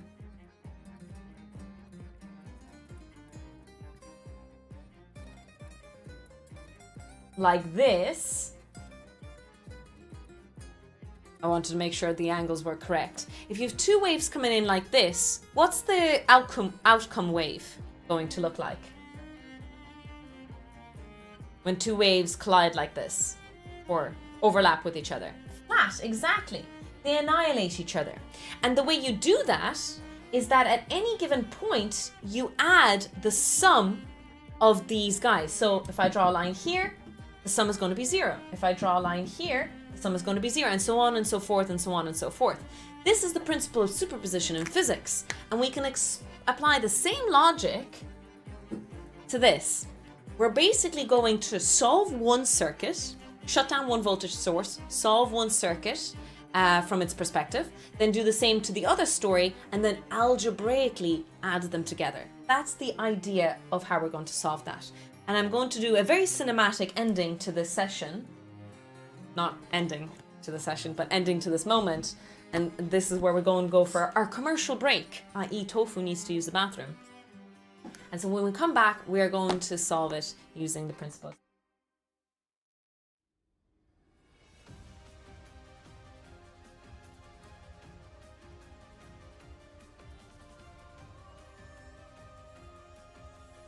We'll be right back. You can make it pretty small, and of course the bigger you create it, the larger the distance that the protons or charged particles can transfer or move through. There were contributions to the development of the cyclotron by Max Steinbeck and Leo Szilard, but their work wasn't really patented or published, and so the development of the cyclotron by Ernest Lawrence was ultimately the one that was awarded the patent, and number 2, the Nobel Prize in 1939. The original cyclotron was really small. It was only 11 centimeters in diameter, and throughout history they developed them at a larger scale. My favorite story in history about the cyclotron is that after the development and of course the Nobel Prize win, many other universities around the world developed their own, including France. A name that you might be familiar with, Frédéric Joliot-Curie, did develop his own, or he was in charge of one in France. Frédéric stood his ground. He wasn't going to allow the particle accelerator to be used for anything in the war efforts, especially after France was occupied by Nazi Germany. Although it is not proven, there were a lot of rumours that Frédéric in fact did a lot of work in sabotaging the Nazi regime in the development of atomic bombs and nuclear knowledge by sabotaging this said accelerator. But how does a cyclotron work? The design of it is pretty simple but ingenious all the same. It is quite literally a spiral with magnetic fields to bend the charged particle, usually a proton in this case, and an electric field in between the gaps. If you have any understanding of physics, you know that the electric field in this direction means, well, okay, the proton will be accelerated in one direction, but if you go to the other, it's going to be pushed back in the opposite direction. What gives? This is why the thing that is creating the electric field is a frequency generator, or sometimes known as an oscillator. And so we do need to tune our system to know at what frequency we're basically flipping that electric field, so that when the proton travels across the gap, it's sped up. We can do a little bit of maths on this. Classic Newtonian physics, F is equal to ma. And because we're going through a circular motion, there is a centripetal acceleration associated with this. A is v squared over r. Another equation for the force that is being experienced by the charged particle Q has a relationship with the magnetic field. Velocity times the magnetic field B. This means we can just equate our two F's, rearrange the equation to find V on its own, and have a singular expression for it QBr over m. Use the charge of the particle, most than likely our proton, the magnetic field, the radius of our traveling particle, all over the mass of the proton. Now we have another relationship for speed. Well, speed is distance over time. It's moving in a circle. The circumference of a circle 2 pi r over the period, the time it takes to complete that circle. Rearrange the equation to find t on its own. Substitute for v. We have an expression above. The two r's cancel as we have an r above and below. Let me move the mic down so you can see our final expression for frequency. After all, frequency is just the inverse of period. We can also extract a useful kinetic energy equation out of this. Kinetic energy, half mv squared. From our previous lines in the other whiteboard, we can substitute an expression for v. Just don't forget to square it. Multiply it all out, and we have an expression for the kinetic energy. One of the masses did cancel there as well. Another step further is we could calculate what the velocity of our particle is by rearranging the classical kinetic energy equation, root 2 times kinetic energy over m. Obviously, we'll take the positive answer because the speed would be positive. So let's say we grab our cyclotron and we say, well, our magnetic field is 1.75 Tesla. That's a really big number. And the maximum radius, because obviously the cyclotron path is going to be increasing outwards, is 0.3 meters. And we're dealing with a proton. Can we calculate the frequency, kinetic energy, and the velocity? Hell yes.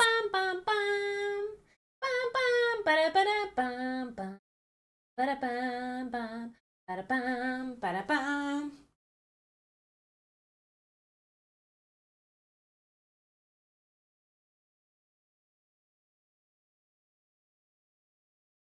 But I saw a news article that UK's first year Thermopylae went online this week. Oh, that's cool.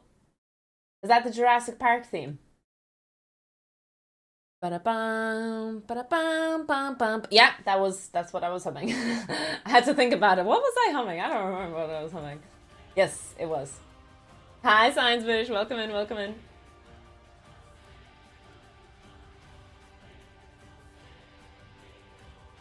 Sorry, it took a while. I got myself a glass of water. I was tempted to get a glass of wine, but number one, it's only 2 o'clock. And number two, I'm actually so tired. I think if I drink wine, I'm going to fall asleep, so we'll stay away from it. We might drink wine when I need to battle as Kratos, you know, and I need a little bit, you know.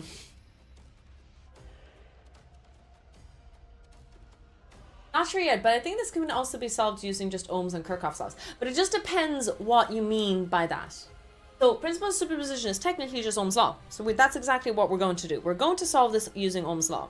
It will help us if we used current divider equation now and the voltage divider equation. So we have an option here, chat. Either I solve this using Ohm's law, it's going to be quite painfully long, or I'm going to solve this by showing you the potential divider equation, the current divider equation, and then we'll go back to it. So those are the two options. I think we should painfully suffer through Ohm's law here. It'll be way better in the sense that we're going to suffer together. You know, brethren in arms, charge to war, something, something, something, trauma bonding. There we go. Yes, Tuga is nodding their head along. Excellent. I'll accept that then. I'll accept that as the agreement. So, if I were to ask you, well, ladies and gentlemen, please calculate Labrats and Labradoodles. I always forget that part. I'll accidentally do that one day, you know, in a real conference. I'll introduce everyone, welcome in Labrats and Labradoodles. I'm just going to do that one day and I'm going to facepalm myself and embarrass myself to no end. Anyways, how will we solve this? So when we use the principle of superposition, the first thing that we're going to do is say thank you very much to Young at Heart for subbing. Really appreciate it for the support. Thank you so much for your PP contribution. You're very kind. A whole 6 months of surviving this class, exactly. First thing that we're going to do is we're going to shut off this voltage source. Now, when you shut a voltage source, what do you do with it? Well, you short it. I know that might seem like common sense, but if there was a current source, we would open it. We'll deal with that later. So what I'm going to do is I'm going to short it. So story 1 is the exact same circuit with no voltage here. And let's say I ask you, well, what's the current going through here? Okay? Let's say that that's the question. Could you solve it then? I think you could. You guys are very, very smart. You'll be very able for it.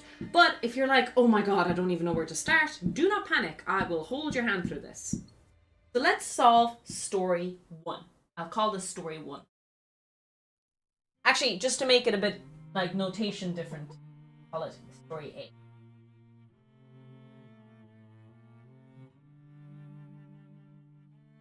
Labrats. Yeah, we're doing principle of superposition. That's exactly what we're doing now. So, to calculate the current going through here, let's solve via story 1. Story A. So story A, let's calculate what the total current is first. We can't know what the current is going through here unless we know what the total current is going through here. Actually, wait a second. No, we'll do that. So that's just resistor 1 in series, and then it splits. And 2 resistors split, 470 and 200 ohms, and they close together and they connect back to the other end of the power supply. So it's just resistor 1 plus resistor 2 multiplied by resistor 3 over resistor 2 plus resistor 3. Because these two guys are in parallel with one another. So resistor 1 is 330 ohms plus 470 multiplied by 220 all over 470 plus 220. Okay, so I know that it's going to be roughly just under 500 ohms, but if anyone is amazing and has a calculator ready for me, could you do the maths because I'm super, super lazy?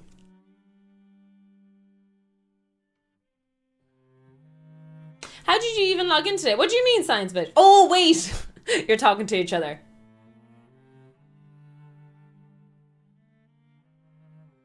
I think you might have put something wrong in your calculator, Arcane. Bad brackets, yeah, no worries. And this is why it's good to kind of do this in mental maths. I know it's meant to be less than 500.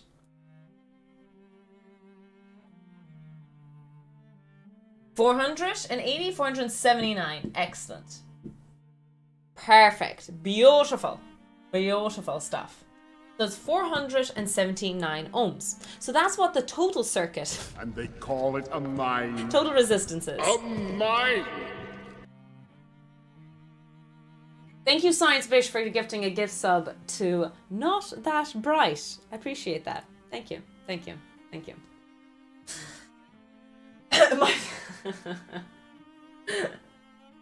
Thank you so much, Science Bish. You're very, very kind for supporting this channel and supporting wonderful members of the community. Now, where was I? So that's our total resistance. So we can calculate what the total current is then. Our VT, RT is going to be IT. Not the IT that you guys think of, obviously. So that's going to be, our voltage source is 4 volts divided by 479 ohms. So our total current in this story is I rounded to 480. Fair enough. I'll take that. 480.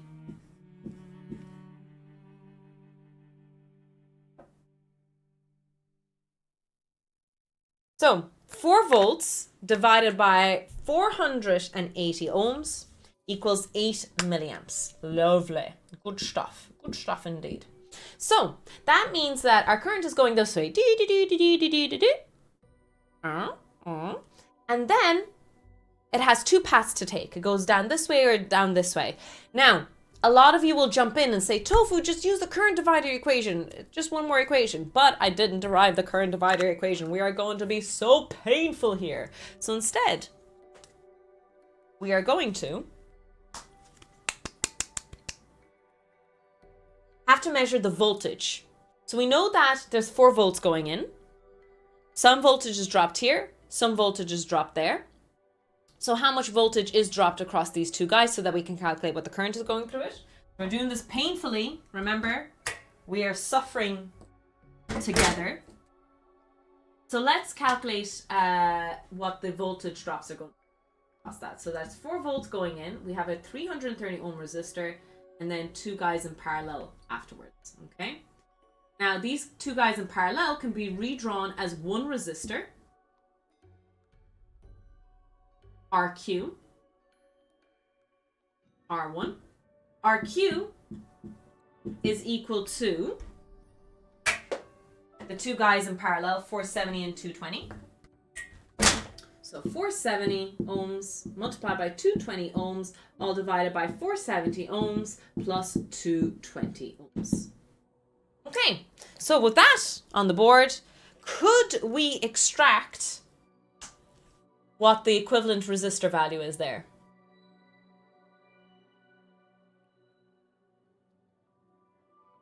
Hi, I'm late. Welcome in, Wild. No worries. Sit down, get comfy. We're going to solve all of this together. Alchemist, thank you for telling me that you know how to solve this. Could anyone give me a number, please? Could you kindly, would you ever so kindly give me the REQ equivalent?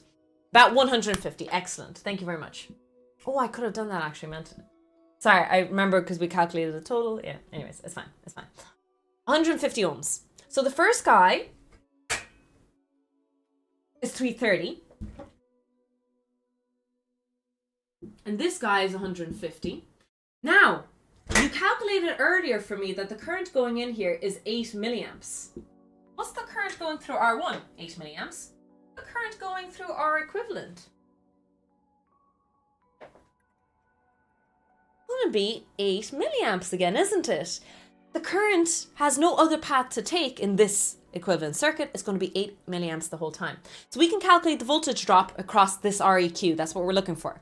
REQ, the voltage drop across REQ is equal to the current times the resistance. The current is 8 milliamps multiplied by 150 ohms. So that's going to be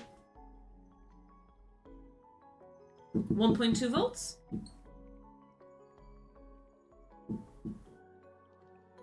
I'm gonna check my maths.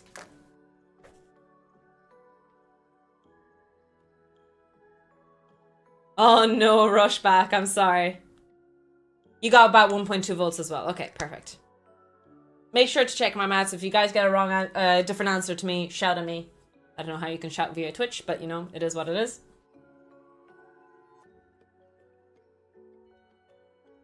So it's about 1.2 volts. So if we move over here, let's look at the circuit again. We know that the voltage drop is 1.2 volts. How much current is being dropped across this? Well, back to Ohm's law.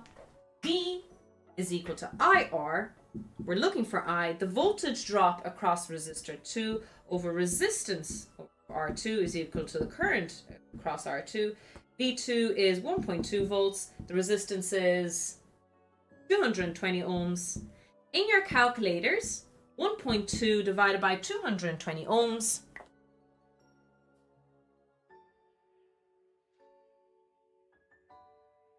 We're almost done. Well, actually, it's a lie. We're only done half. We're as of this point here, we've done half the maths. Thank you very much. So 5 milliamps, yeah? 5.45 milliamps. 5.45 milliamps.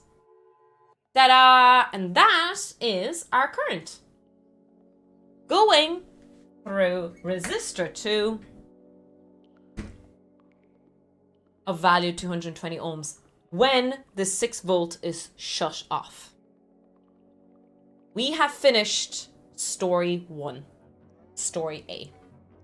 We are now going to solve story B. Dun dun dun dun!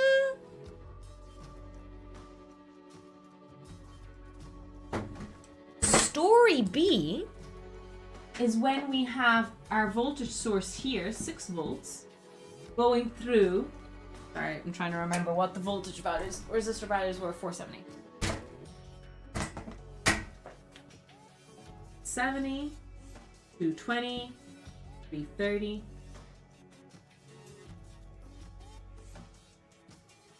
220. This is story B. Let's leave story A. We've done what we can with story A. Now we're going to solve story B. So rinse and repeat exactly. And our 4 volt source is shorted here.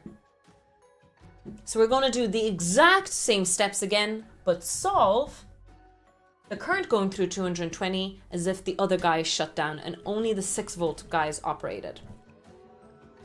So let's painfully do all the maths. You might say, tofu. We don't need to do one thing, at least mathematically. We calculated the total resistance earlier. You feckin' did not. Don't even go there with me. I'm sorry, I'm getting a bit angry about it. It's not angry, it's just be very careful. Think about it. Now this resistance is in series and these two resistors are in parallel. Our total resistance actually changes depending on where we put the voltage source. Be careful. So that's 470 plus 330 multiplied by 220 all over 330 plus 220.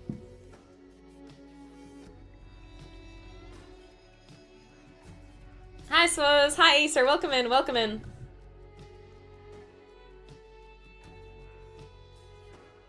There's 470 in series, and then these two guys are in parallel, and that's why we have them mathematically in here.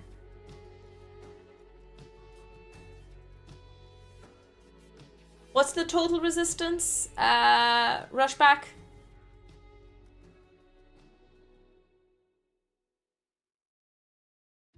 $132. Oh, this is 132. plus 470 is 603 ohms. Is that right? The total is, I'll keep track of that. This is 132 ohms. Then to calculate the total current, V total over R total is equal to 6 volts over 603 ohms. And you said that you got about 10 milliamps.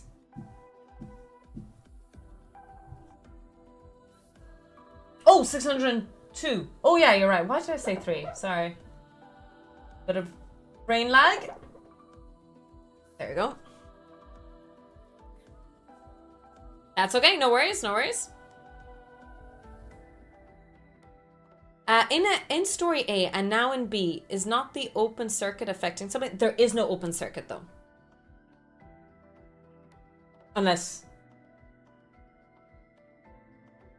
that's connected, by the way. It's not open. It's just not me finishing drawing the lines. There is no open circuit in this part. It's only shorting. So we've shorted the circuits here where the power source was earlier.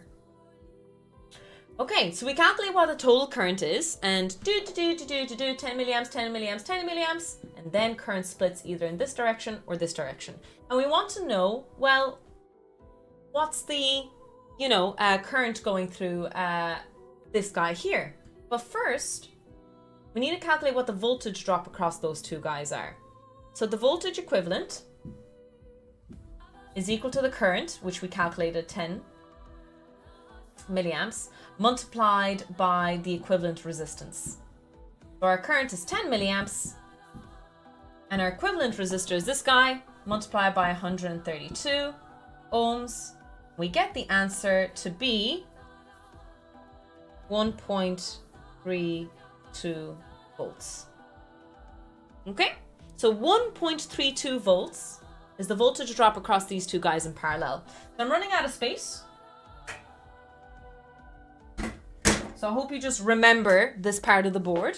If you ever lose track of it, you can always watch the video back. I'm going to keep the main circuit up still.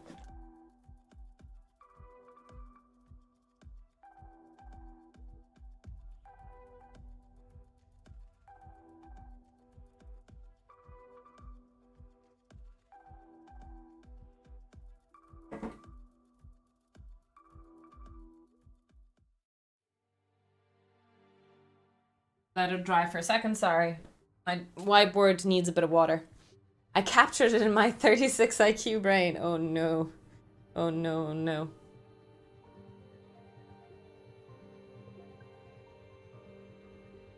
Sip of water.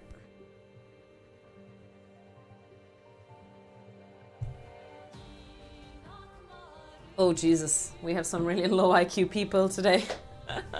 You poor creators. I'm honored that you are in my presence today, chat. Oh, Jesus Christ, it keeps getting worse and worse. Okay. Let's look at this. So our voltage is 101.32 in that story. In story B, we're continuing story B here. So the voltage drop across the 220 ohm voltage drop across V2 over R2 is equal to the current going through I2 is 1.32 divided by 220 ohms. Does anyone have the current for that? 1.32 divided by 220 ohms.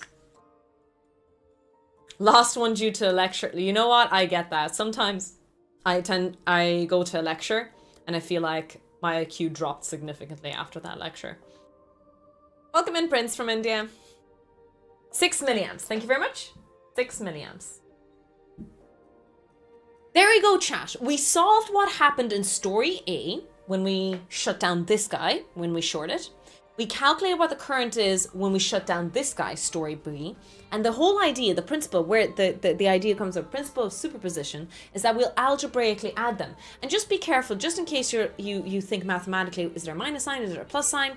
Think logically. Let's look at the circuit. The current is going in this loop, from positive to negative. And the current in this guy is going in this loop, from positive to negative. So these two currents, There's current flowing, and they join forces together. So you're going to add those two currents. So it's going to be 6 milliamps from story B plus 5.45 from story A. We'll say 5.5, we're rounding up. So our total current after the principle of superposition is 11.5 milliamps.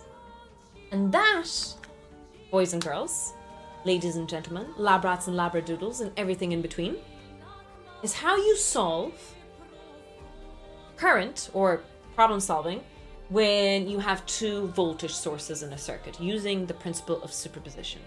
There are handier ways of doing this using node analysis, mesh theory, branch theory, loop theory. But I like to teach this because it's so important when you get to AC. Because when you get to AC circuit analysis, it gets too difficult. Principle of superposition is going to be your best friend. Although painfully slower, it's methodical, careful, analytical, and you can't make a mistake with logic. Exactly as here. If the voltage sources were different, we'd have to solve the circuit a little bit. But you just need to keep track in what direction it's going. So if it was going the other way, you would subtract it. Two current flows opposing each other will be the difference between them. Exactly zero. You just subtract them. Hopefully no blue smoke.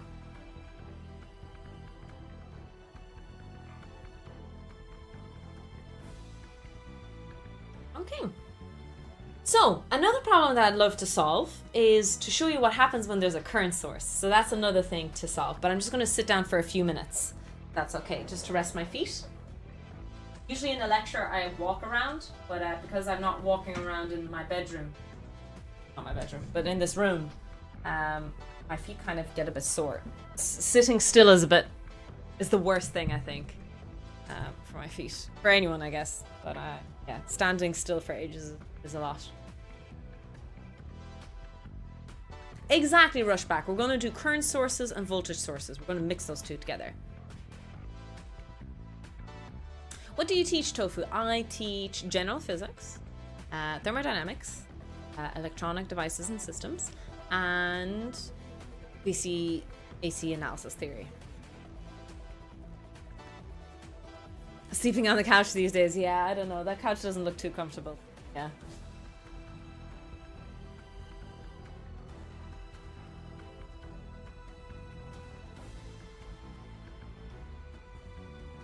No, I don't do field theory.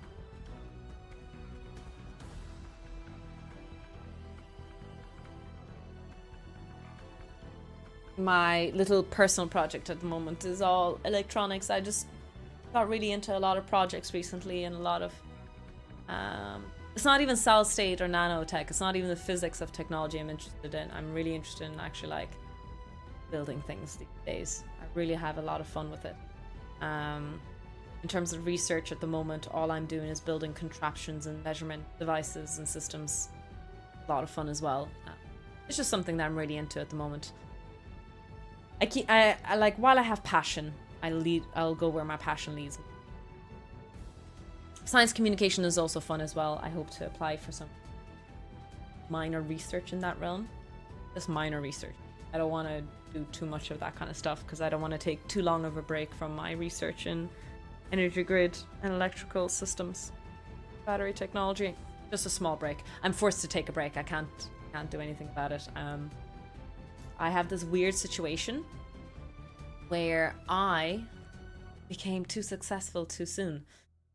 Basically, it is very rare for a person like myself who finished their PhD to become a lecturer so soon. So there's all these different types of funding in place for early career people, but you can only get early career research funding if you don't have a permanent position. I have a permanent position. I'm looking for early career funding. It doesn't exist. There is no, it's basically somehow, I don't know how this happened, but the funding bodies in Europe and Ireland have only one mindset of how a usual academic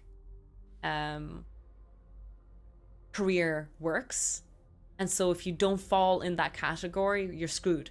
And it's the same story. Like if you were like, oh, look, I don't want to be a lecturer. I want to be a researcher all my life. But I think it's like after 5 years of research, there's very little funding for such a late development postdoc as well. So there's just this narrow window of what they think a career in academia is like. And outside of that career window, no funding exists. So basically, I'm forced to take a little break for 1 more year before I can apply for any proper funding. I might as well do stuff. Is there a future? Oh yeah, loads in industry, especially beta 6. Yeah.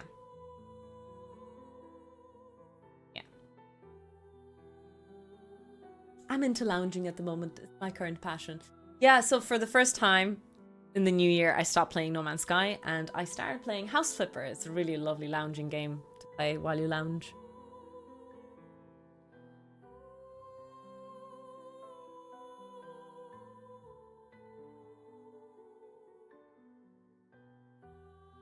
I'm going to assume, Swaz, is just that it's this always battle between management versus real people. You know, I saw that as a teacher when I saw the difference between actual teachers and the teaching council and the Irish government. There's such dissociation of what's happening in the classroom. You know, they'll say something like, oh, you can totally manage 35 students in a lab, but then also shove down all these health and safety issues in a lab. And then they expect one teacher to keep an eye on 30 plus students with acids in their hands and then blame the teacher if anything goes wrong. Like, there's all these little things. There's such a disconnect from people who put policies in place versus the people who are actually doing the thing. So I know it feels always like the scientists are fighting the government, but it's not just scientists. It's always the teachers versus the government. For example, something that I know a bit about is renewable energy and renewable energy policies. So many policies put in place are actually not good for the environment and are huge setbacks, and enforcing these things. Anyways, yeah. It's just... I would love to see a world of meritocracy be a thing, but I understand the issues with that as well. I don't think any ocracy ever solves any of these problems, to be honest. There will always be problems. So basically, I hate that I'm doing this. I'm complaining, and I'm always going to complain, but I don't actually have a solution. There is no perfect solution, in my opinion. It sucks. I'm sorry. Bad tofu. Hey, Vashi Bunny, welcome in, welcome in. Knack, 5 streak, let's go. I'm not a big fan of complaining, though, usually. I'm always a person who's like, if you're going to complain, what's the figure of speech I use?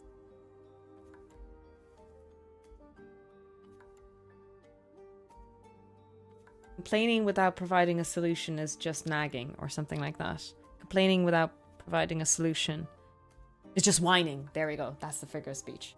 And I'm a big fan of that, usually. You know, there's no point of you complaining and giving out to someone about how they're doing something if you're not going to offer a solution.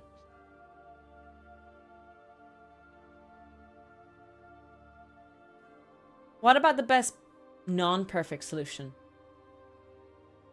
Unfortunately, mankind isn't like a physics equation, Conrad. The more I study economics these days, I know it sucks. Oh god, my brain is so much in that basic economics book I'm reading. Even though the author is trying to make economics very black and white to me, the more I study the stories, the more I realize that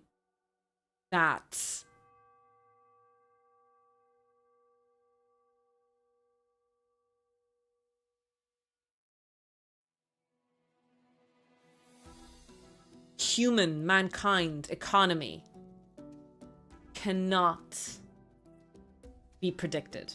We are such dicks to chaos theory. Because chaos theory talks about how small changes in the early inputs affect the changes on the outputs. And I feel like humankind is even more extraordinary of that than ever before. If that makes sense. Bree Cosplays, thank you so much for the raid. Welcome in, raiders. And I said something really, really blunt and rude there. Welcome in, raiders. Red alert. All hands stand to battle stations.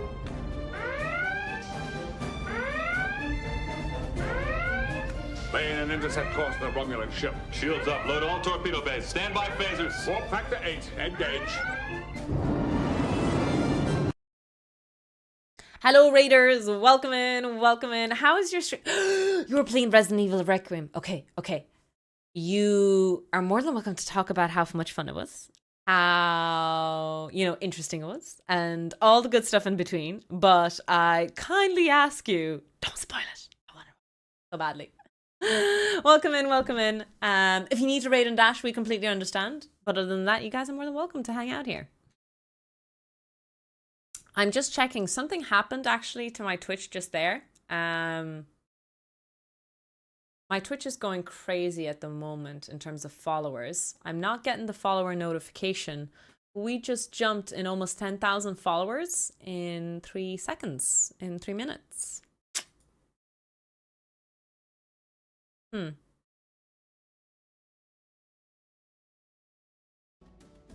I have a bots in place to protect us from following bots.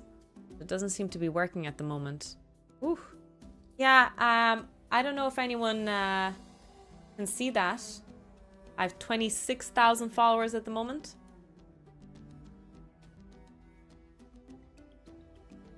Jesus fucking Christ, I hope I don't... No, not viewers, followers. Yeah. Absolutely amazing. I haven't beaten it yet. No, I'm glad. I'm glad that you're enjoying it. I can't wait to play Daddy Leon. Oh, it's Grandpa Leon? Is it? I don't know. It depends how old. But yeah, can't wait to play it. It's gonna be so much fun. But yeah, I'm gonna try and wait it out. Need to finish the game that I'm playing at the moment.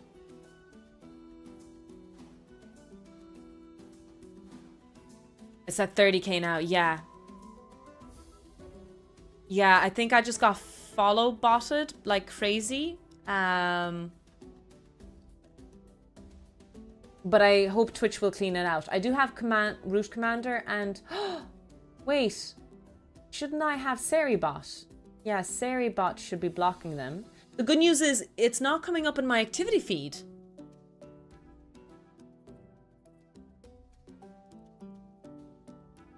Oh god. It's follow bot stuff. Why do people do that? Oh, thank you for testing good bot.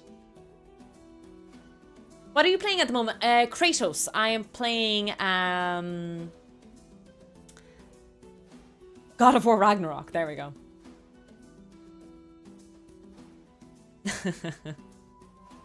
That's the game we're playing at the moment. I don't know how much. We're about halfway through. So yeah. I'm really liking it. It's quite challenging, Brie. It's a difficult enough game for sure. Please accept my real sum amongst the fake follows. Thank you, Blowware. Thank you so much for the 10 months. Really, really appreciate that. It's so stressful, though. I hope I don't... Well, luckily. Yeah, anything can happen now. I hope I don't get banned out of nowhere. Do you know, because Twitch has all these automatic bans that happen. I hope it doesn't happen to me now. That'll be very, very sad, especially after Brie raided us and gave us so much support.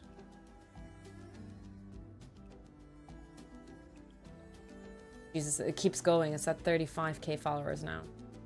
That's so weird. I've never seen a follow bot like this without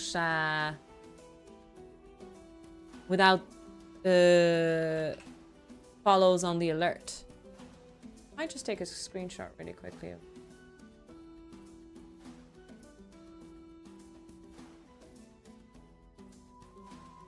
Yeah, I've been follow botted many times before as well. But Seribot usually blocks them immediately, and so is Commander Root. They're really on top of it usually, but it's not being cleaned out.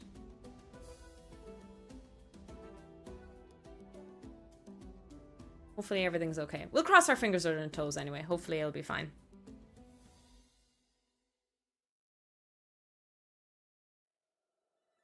I've been follow botted and I don't even stream. Jesus Christ. That is insane. It's just annoying. It's disruptive. But luckily, at least the alert isn't broken. That's the worst thing that happens sometimes.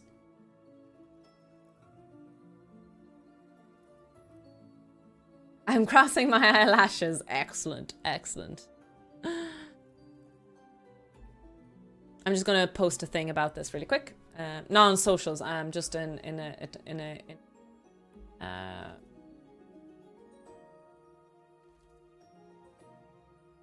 crazy thing just happened. Just in the Discord.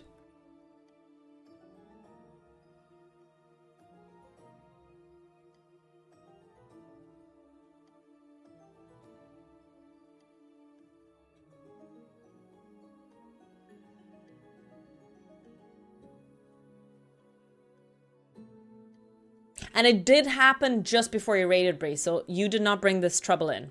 Although, it would have been nice if you did, because then we could have blamed you. But it wasn't your fault, I promise. Oh, you're on the front page under Legendary Women, so I'm... Ah, you're right. There's a lot of weird bot harassments that happen. Do you know what? Not that bright. I think you're very bright right now. I think you might have solved it for me.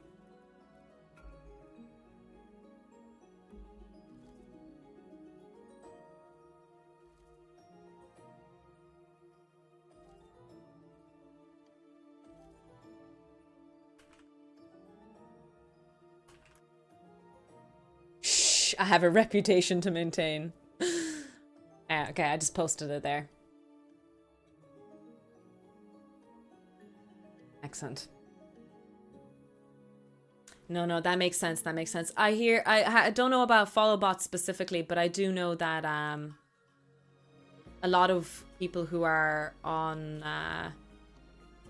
the Legendary Women thing, they get targeted quite often with bots. I've never had that happen before. School day and all that.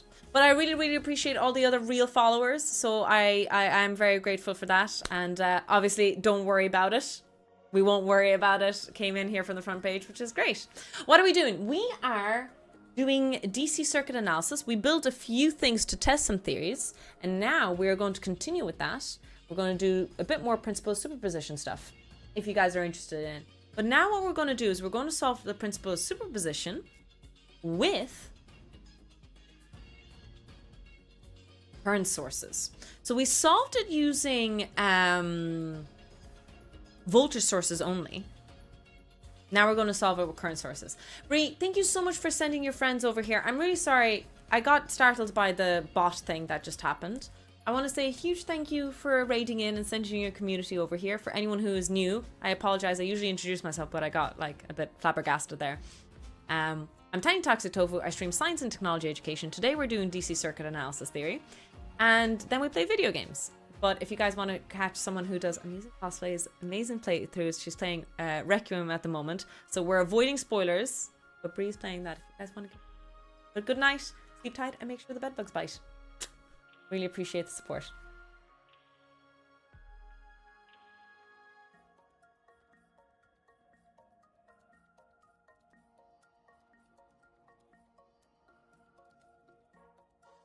Ooh. That's my Discord access. All right.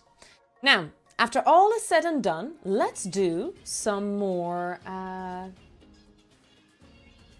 circuit theory. Sounds like you make puns.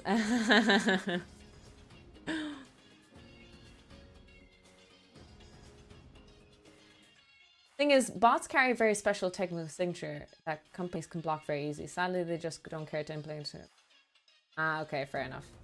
Yeah, no, I hope... Usually Commander Root is really good for that. Commander Root clears all the bots over time. I'm hoping that the 35k followers will go away. We go back to our original 12. Yeah, I think that would be nice. So, let's do that. let's forget about the follower issue and we will continue streaming, having fun. And hopefully we won't get auto banned, because usually that's my biggest scare. I know that if I go through the right channels, eventually I'll get my account back, but I just hate the idea of my account even getting falsely suspended. You know, it's not nice that could happen. Only fake bot followers, all real people. Oh yes, all the other followers. I know there's a few. I can see who the real followers are. I really appreciate. I'm not going to call you out, but I see all of you. Thank you so much. Bloodware, again, thank you so much for the resub. Really appreciate it. See, I see those 2 followers there. Thank you. Let me pick you up, chat. Let me.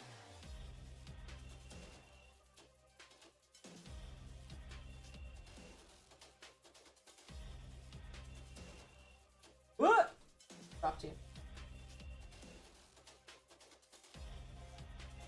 Alrighty then. So, let's do another principal superposition analysis. This time, what happens when one of these bad boys is actually a current source? Let's clean the board first.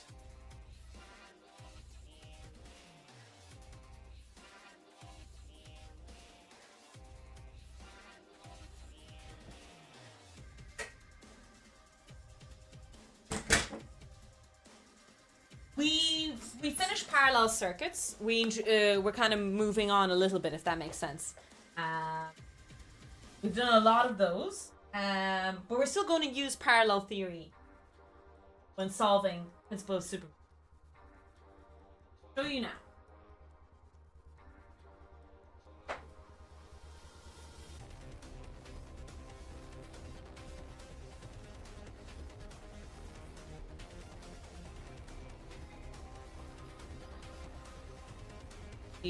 Few minutes to dry it out.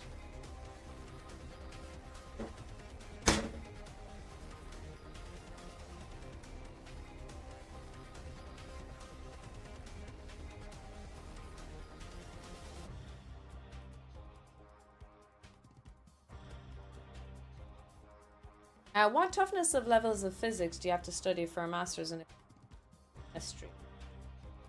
I'm so sorry. I did very little amount of organic chemistry. Maybe just 1 or 2 courses or modules when I was a undergrad. I don't remember chemistry. And yeah, sorry. Can't help you there. Apologies, Sai. Apologies about that.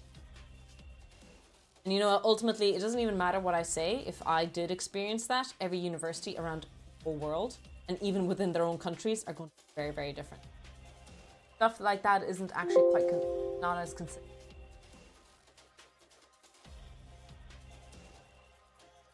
That's really cool, Firebrand. I'm glad to hear that. Welcome in, welcome in. We're just waiting for this to dry off, as we're going to try and solve circuit analysis theory. We're going to do principle of superposition, and we're going to show how to solve it if one of our voltage sources actually a current source instead, and how to do that. And what we've done is we've painfully and slowly not done the potential divider equation, not done the current divider equation. We're doing everything all from Ohm's law. Why? Do not ask me why. It's just why I accidentally ended. It's great. It's a great idea that we can do everything just using Ohm's law, using a little bit of physics, using a little bit of Ohm's law. We can solve anything and everything that our mind. All right. So now, lab rats and labradoodles, what if I draw you this circle?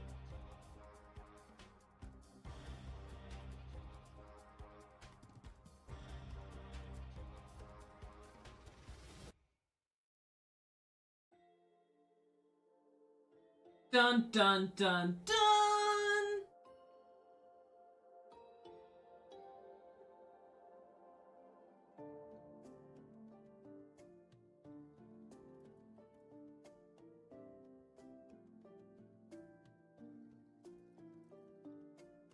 Here's our circuit now. Bam, bam, bam, bam. We have 5-volt voltage. We have a 20 milliamp current source, and we have 120 and 120 ohm resistor set in this kind of system. Looks like a 20. Yeah, so you can actually create something that looks like an ideal current source. It won't be great, but you can set it to look that way. Using transistors. We can go into that another realm if that's interesting to you guys sometime. How can you replicate an ideal current source? We'll have a look at it sometime in a little while. But if we go back to how transistors work and how BJTs work, that's a little hint for you if you're interested down that rabbit hole. Now, here we go. We have a voltage source and we have an ideal current source, and I'm asking you, well, could you tell me what is the current going here?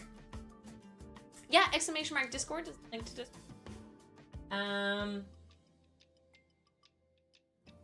Well, we're going to do the exact same idea.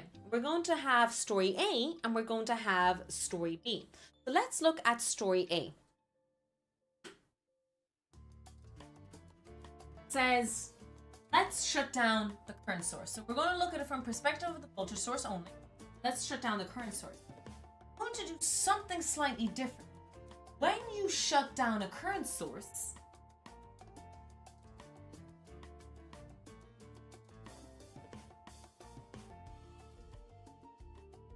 it's not a short, it's an open circuit. So, take care of yourself, Swaz. Thanks a million for stopping by. So what happens is, we have current coming from this voltage source, and you would think logically current splits. But because this is open, it's just basically two dangly wires hanging out like this.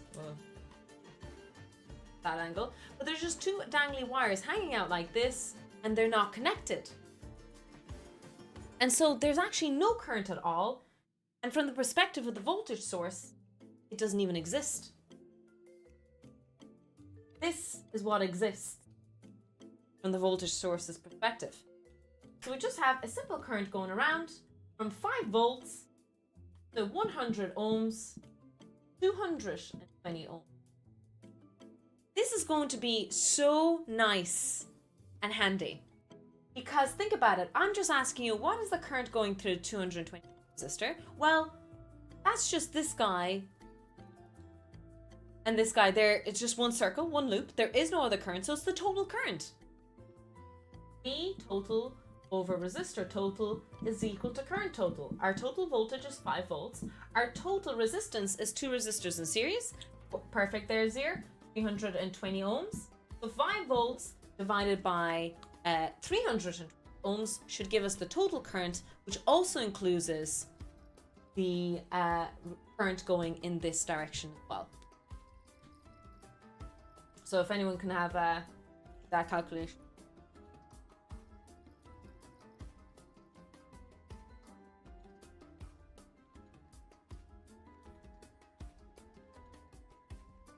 Thank you very much. 15.6. Lovely, short and handy. We have solved story A. Excellent. Now, what to do if we're solving story B? Well, in story B, we're shorting the 5 volt source and we're keeping the current source active.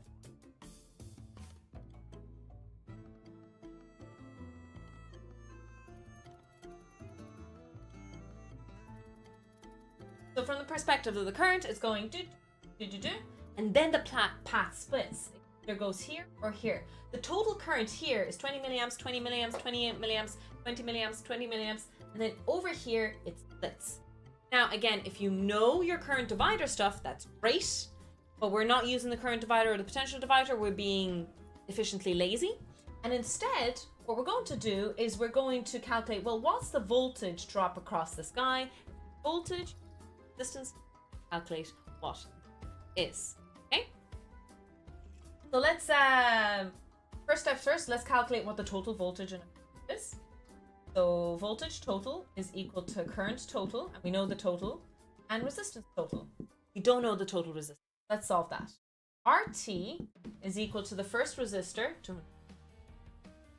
And then these two guys are in parallel. So that's 100 multiplied by 220 all over 100 plus 220.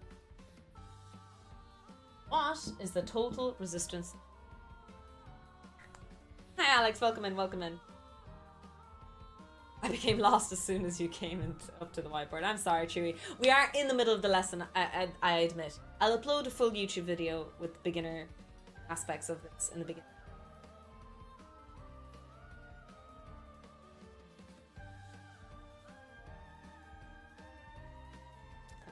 Right here.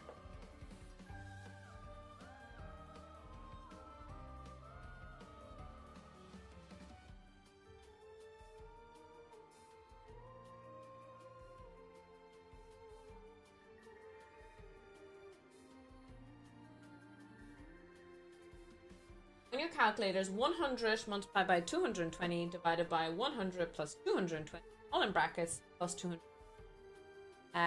289 ohms. I know that that's roughly right. It has to be less than 100 ohms, less than 120 must be less than 3. So not too far off for sure. So if there is a mistake, can't be too. Right, 280 ohms. The total resistance. So let's calculate our total voltage total. You're gonna hate me, chat. We didn't even need to. We could if we wanted to. We didn't need to. If we're looking for the voltage drop across this guy. Oh, no, we do. We don't, but we do. It's fine. It's fine. It's fine. It's fine. It's the equivalent resistor here, pretend resistor, going to be these two guys together, the parallel one, which is 89 ohms. Our REQ is 89 ohms. Okay. So I'm just going to redraw the circuit here just to see. That's basically what we've done now. Have R1 and REQ. Okay? And our REQ is 89 ohms. We know that in the circuit, our current is 20 milliamps. So the voltage drop across REQ is going to equal to 89 resistor times 20 milliamps, the current. That's going to be 1.78. Did I do that right? No, it's 0.178. Can anyone correct me if I'm right on that? 89 multiplied by 20 milliamps? Did I do that right? 0.178 volts?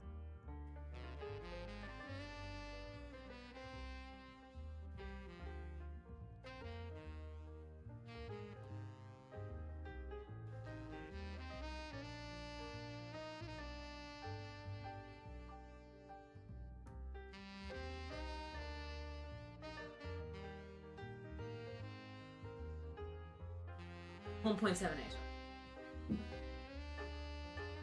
Don't trust myself. Okay, so it's 1.78 volts. That's the voltage drop across REQ, and it's the same for those both resistors. And we're looking for the current that's going through this guy in the middle, and the guy in the middle is 220 ohms. So V over R is equal to the current going through resistor 2. Voltage is 1.78 ohms, and the resistance is 220 ohms.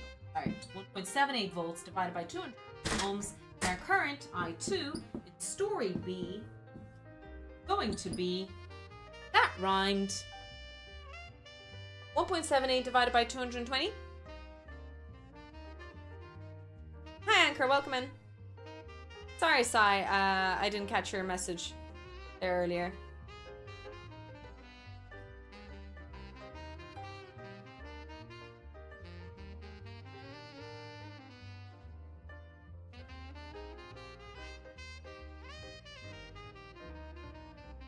Thank you very much. 8.09. 1 milliamps? That'd be fair? 8.1 milliamps? 8.1 milliamps. So that's the current going through story 1, and that's the current going through story 2. So 15.6, story 1. Plus 8.1 milliamps in story 2. Add those two guys together. That is 23.7 milliamps. That is the total current that goes through our story here. Current going through. And we have one voltage source and one current source in our system. I know it looks like a lot, but when you compare it to when we had two voltage sources, it's actually a lot less equations to you. You do save a lot of time. Now, the other thing that you could save a lot of time for is that if you knew your current divider equation, you knew your voltage divider equation, that could have saved you a whole lot of time as well. So, yeah, that can happen, of course. Just to be mindful and wary for yourself. Ooh, down here. Gonna pick you up, chat. Gonna put you down again. Whoa! Sorry, I dropped you guys. My bad, my bad. You guys are okay. Whoa. And that is how you solve principal superposition by first principles. And by first principles, I mean Ohm's law. Everything is just Ohm's law. It all goes back to Ohm's law. It does make your life easier if you use a current divider for sure. In many of these cases. But even without that, we can solve all of these problems without needing. Everything and everything goes back to Ohm. Ohm. That is who we must worship. That is our God that we must worship. Clearly, clearly.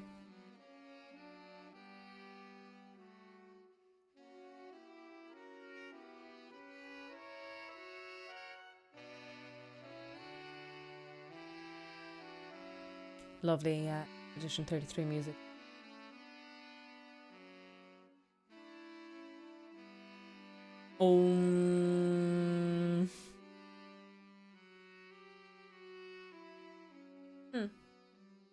Still haven't gotten rid of all those bot follows we had earlier. I really hope we get rid of them. I know that followers don't mean anything. But there's something about how, yeah, I don't like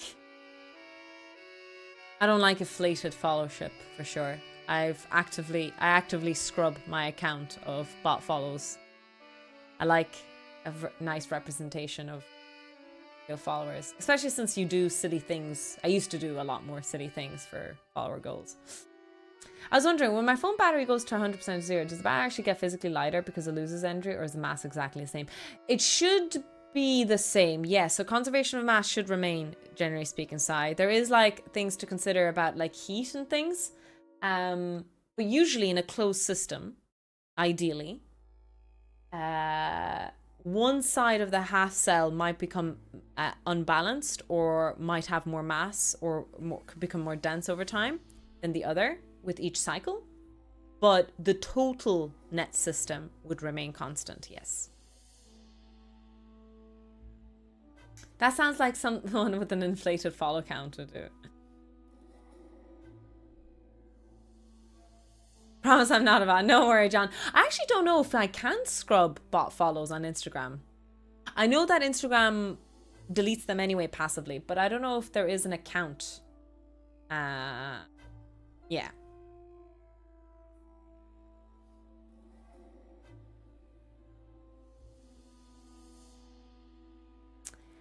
So E is equal to MC squared is a little bit different. You're right that mass can have energy and it can interchange point of it. But what batteries do is that they change chemical states.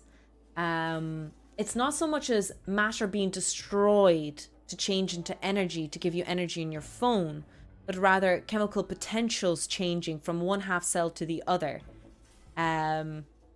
It's a little bit different. I don't know if I'm helping things or making things worse for you there with that explanation.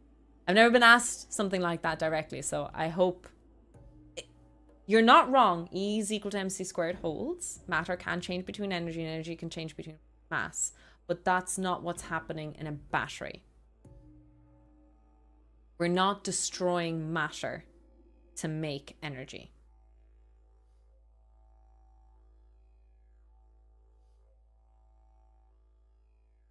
But yeah, you're more than welcome to follow me on Instagram. I do post a lot of stuff there. I try to post once a day, once every day. And I think I'm coming up to my 1 year anniversary where I've held that true. Don't understand what dot is. I'm not sure if I remember that either, Mitchman. I don't teach that at the moment, so yeah.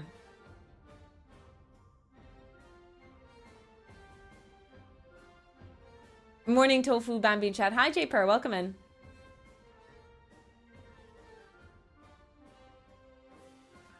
So the answer to that, Mitchman, is I don't know. Hey, Fun Dragon.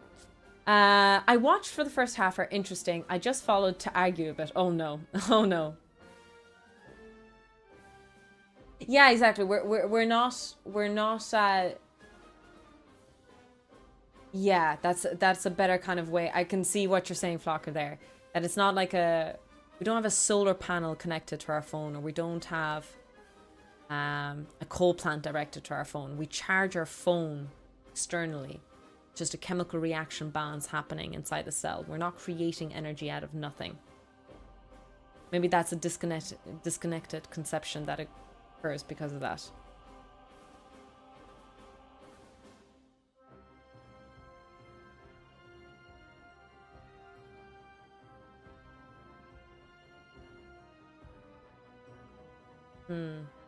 Getting really bothered again. We jumped by 2k followers again. Follow bot thing is. Why do this? Why do this? Why ruin people's day? Unlimited power.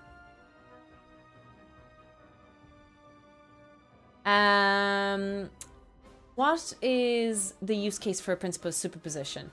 When is it better than other circuits of them? Principal superposition is nice and straightforward, Mitchman. It will always be reliable to apply, if that makes sense. What can I say more about it?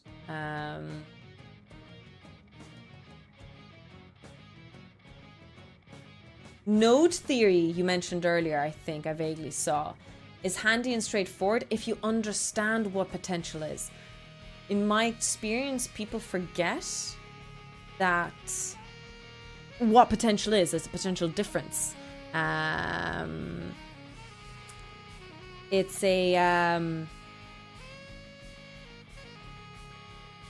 how should I say this? People start treating potential like current when they do node analysis theory, and that's why when I teach some electrical engineering students, I see that misconception because they start so early in their education doing this, and they build a bad habit, and they forget what potential is and forget what it represents in a circuit. In my opinion, again, just be mindful. Now that's just the opinion that I have. But again, principal superposition is the long form. It is painfully long and tedious and annoying.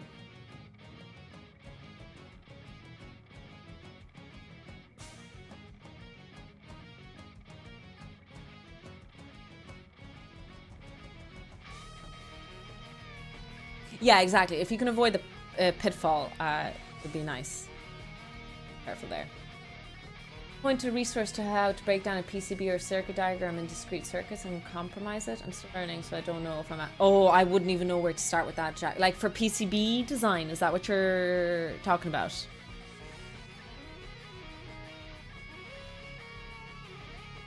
The R total equation. The R total, in this case, sorry, I need to see... yeah, I'm not very knowledgeable in PCBs. Sorry, Jack.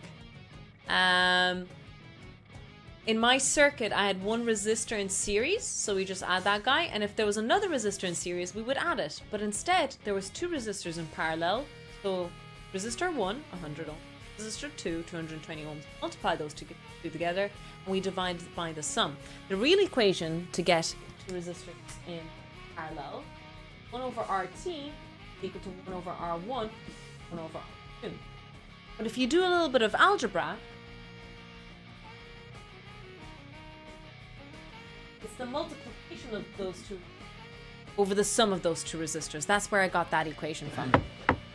Hi, Jimmy. No, thank you. We don't want any more visitors, well-wishers, or distant relations. And what about very old friends? Very old... Oh, Jesus Christ. Very old friends indeed, Jimmy. Welcome in with the 74 months. Holy smokes. Welcome in. How are you doing, Jimmy? Hope you're keeping well.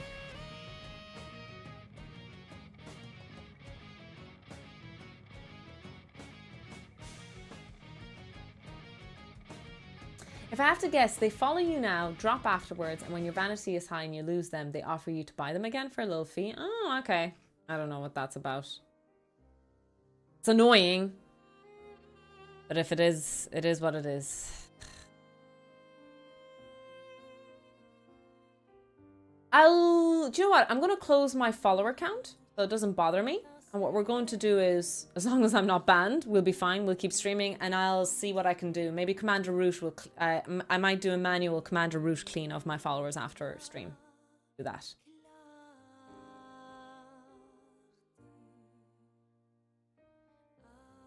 To solve that issue.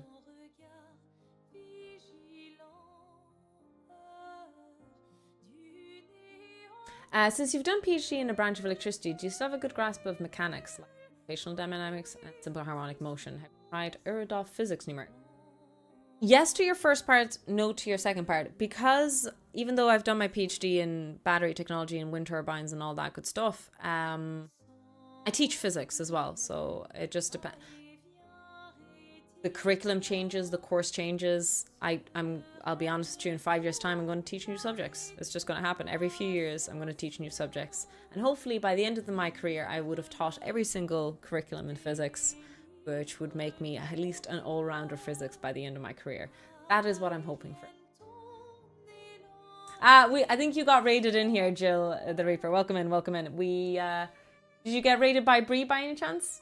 Were you in Bree cosplay stream earlier? She raided us, which was very, very lovely and kind. We're just finishing up our education stream on circuit analysis theory. We did some circuits in series and parallel and some principal superposition. Yes, I end up being the ultimate physicist, PhD. Hi. Ah, I'm glad to hear that, Jimmy. Enjoy your train ride. Enjoy your train ride.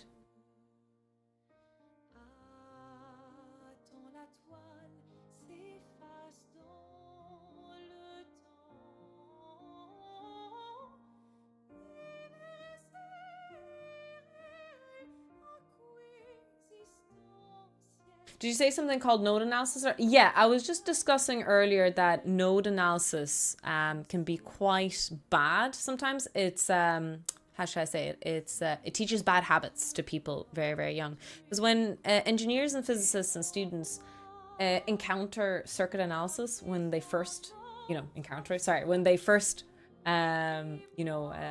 see circuit analysis theory for the first time and they do it, I feel like they make huge mistakes because they start treating voltages like currents. And you can't do that. They're completely different things. And then they have a complete misunderstanding, foundational misunderstanding of what current and voltage is. My idea is, my statement is that it teaches bad habits early.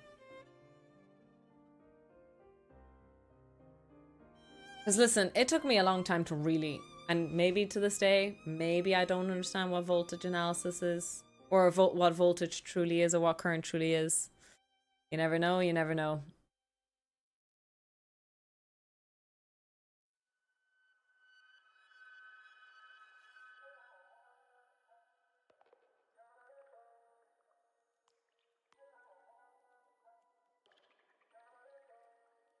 All right, what we might do is, it's been almost 3 hours, which is nice. That's a nice amount of physics that we covered today. If you guys are all right with it, I might make a cup of tea.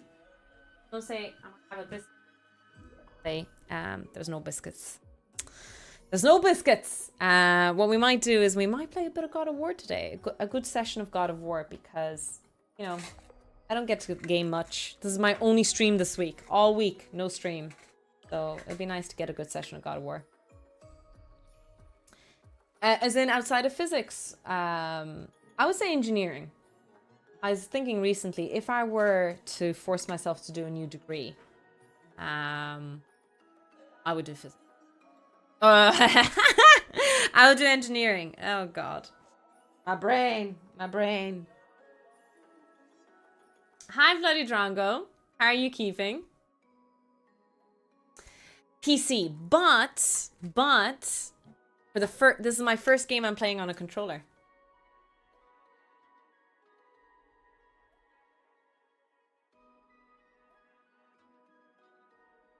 How long have you been a doctor? 2 years? 3 years? Did I graduate? I defended my PhD thesis in 2023. At the end of 2023. So 2.5 years? 2.5 years.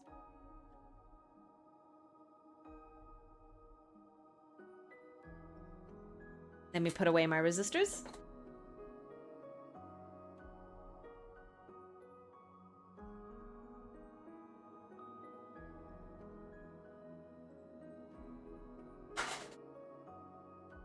Let's unplug the power supply. I hope I don't shut down my stream accident. That totally didn't happen once. Isn't that right, guys? Yeah. No, it totally didn't happen before.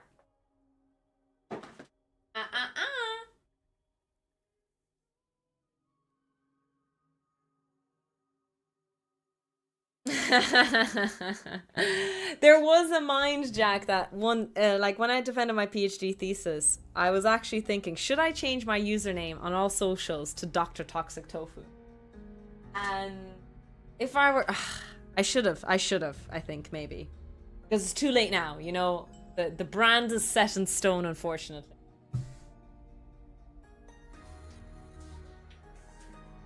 I don't think I would change it, no.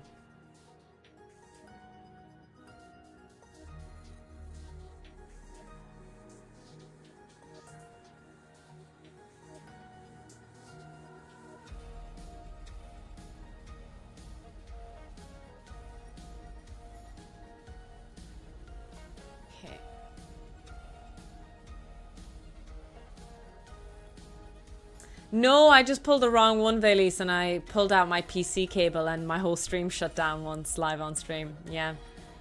Let me put up chat here. I removed the chat box because you guys block the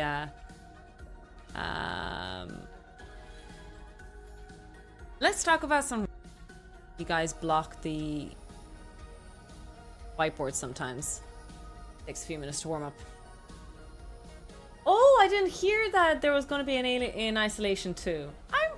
I would love to play that. Oh. I mean, the game truly terrified me. It was so scary I played it twice. But, yeah.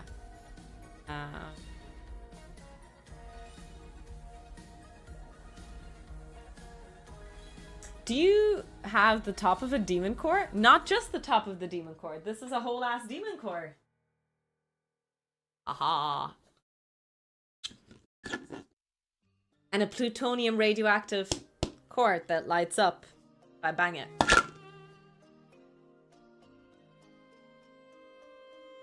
There we go. Oof, I couldn't even finish it once.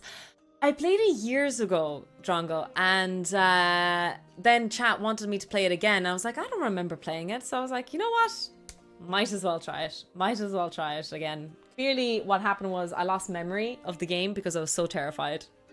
That's actually what happened, but...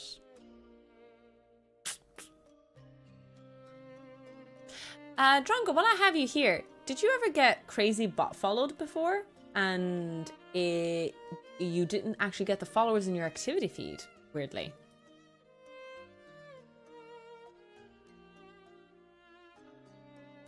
I do, occasionally, stars. If you're actually interested in all the Demon Core stuff, I just uploaded 2 YouTube videos in the last 2 days. One about the history of the Demon Core, but 2, the other one is about how I built the Demon Core and all the electronic components, the code, how it works. If you guys are interested in it, I should make a command for it. Here's a link.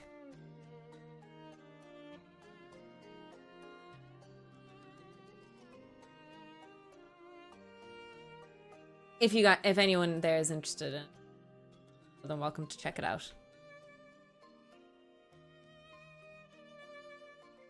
That's really weird. Sounds like, yeah, and it went crazy. I went from 12k to, what is it now? 50k followers. Like, it's crazy.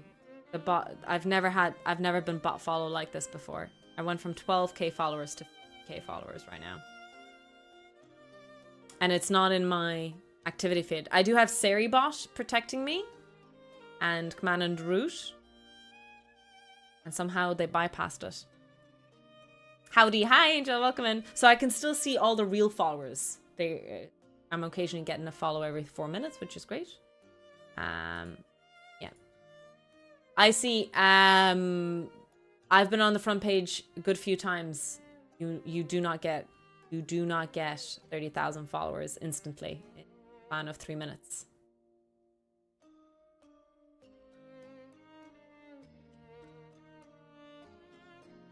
That's completely broken.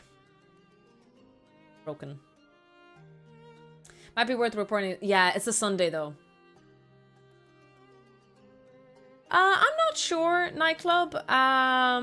For me, it's just a dishonest metric. I do stupid things when I get follower goals. 24-hour streams and you know, charity streams, 12-hour streams, stupid challenges. So for me, it's inflated and can't do fun challenges. It ruins our community, our fun and shenanigans and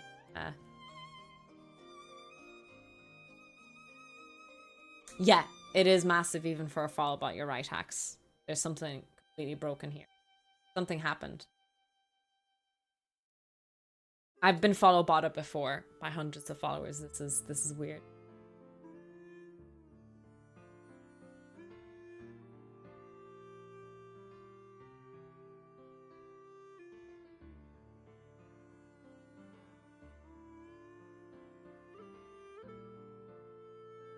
Yeah, look, it is what it is. It sucks that it happened. I'm hoping it'll clean up after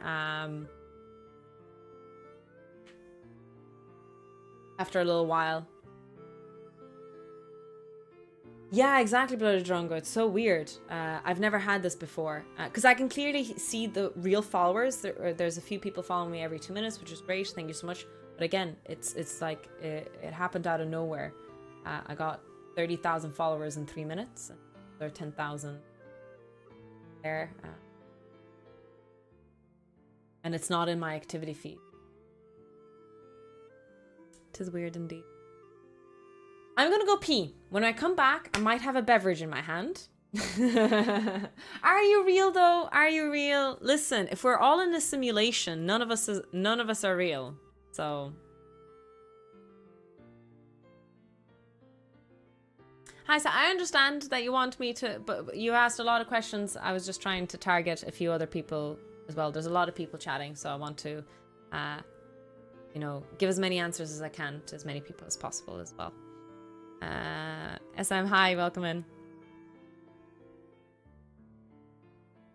A beverage, it's 10 a.m. Excuse me, Labrat. It's 20 past 3 p.m. for me.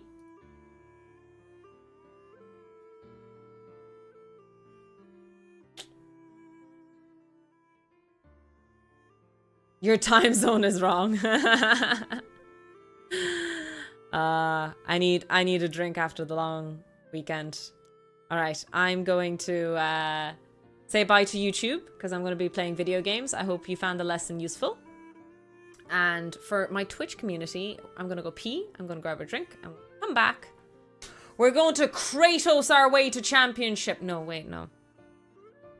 We're going to our way through Odin and Thor. Beat everyone. There you go. That was a bit more lore accurate.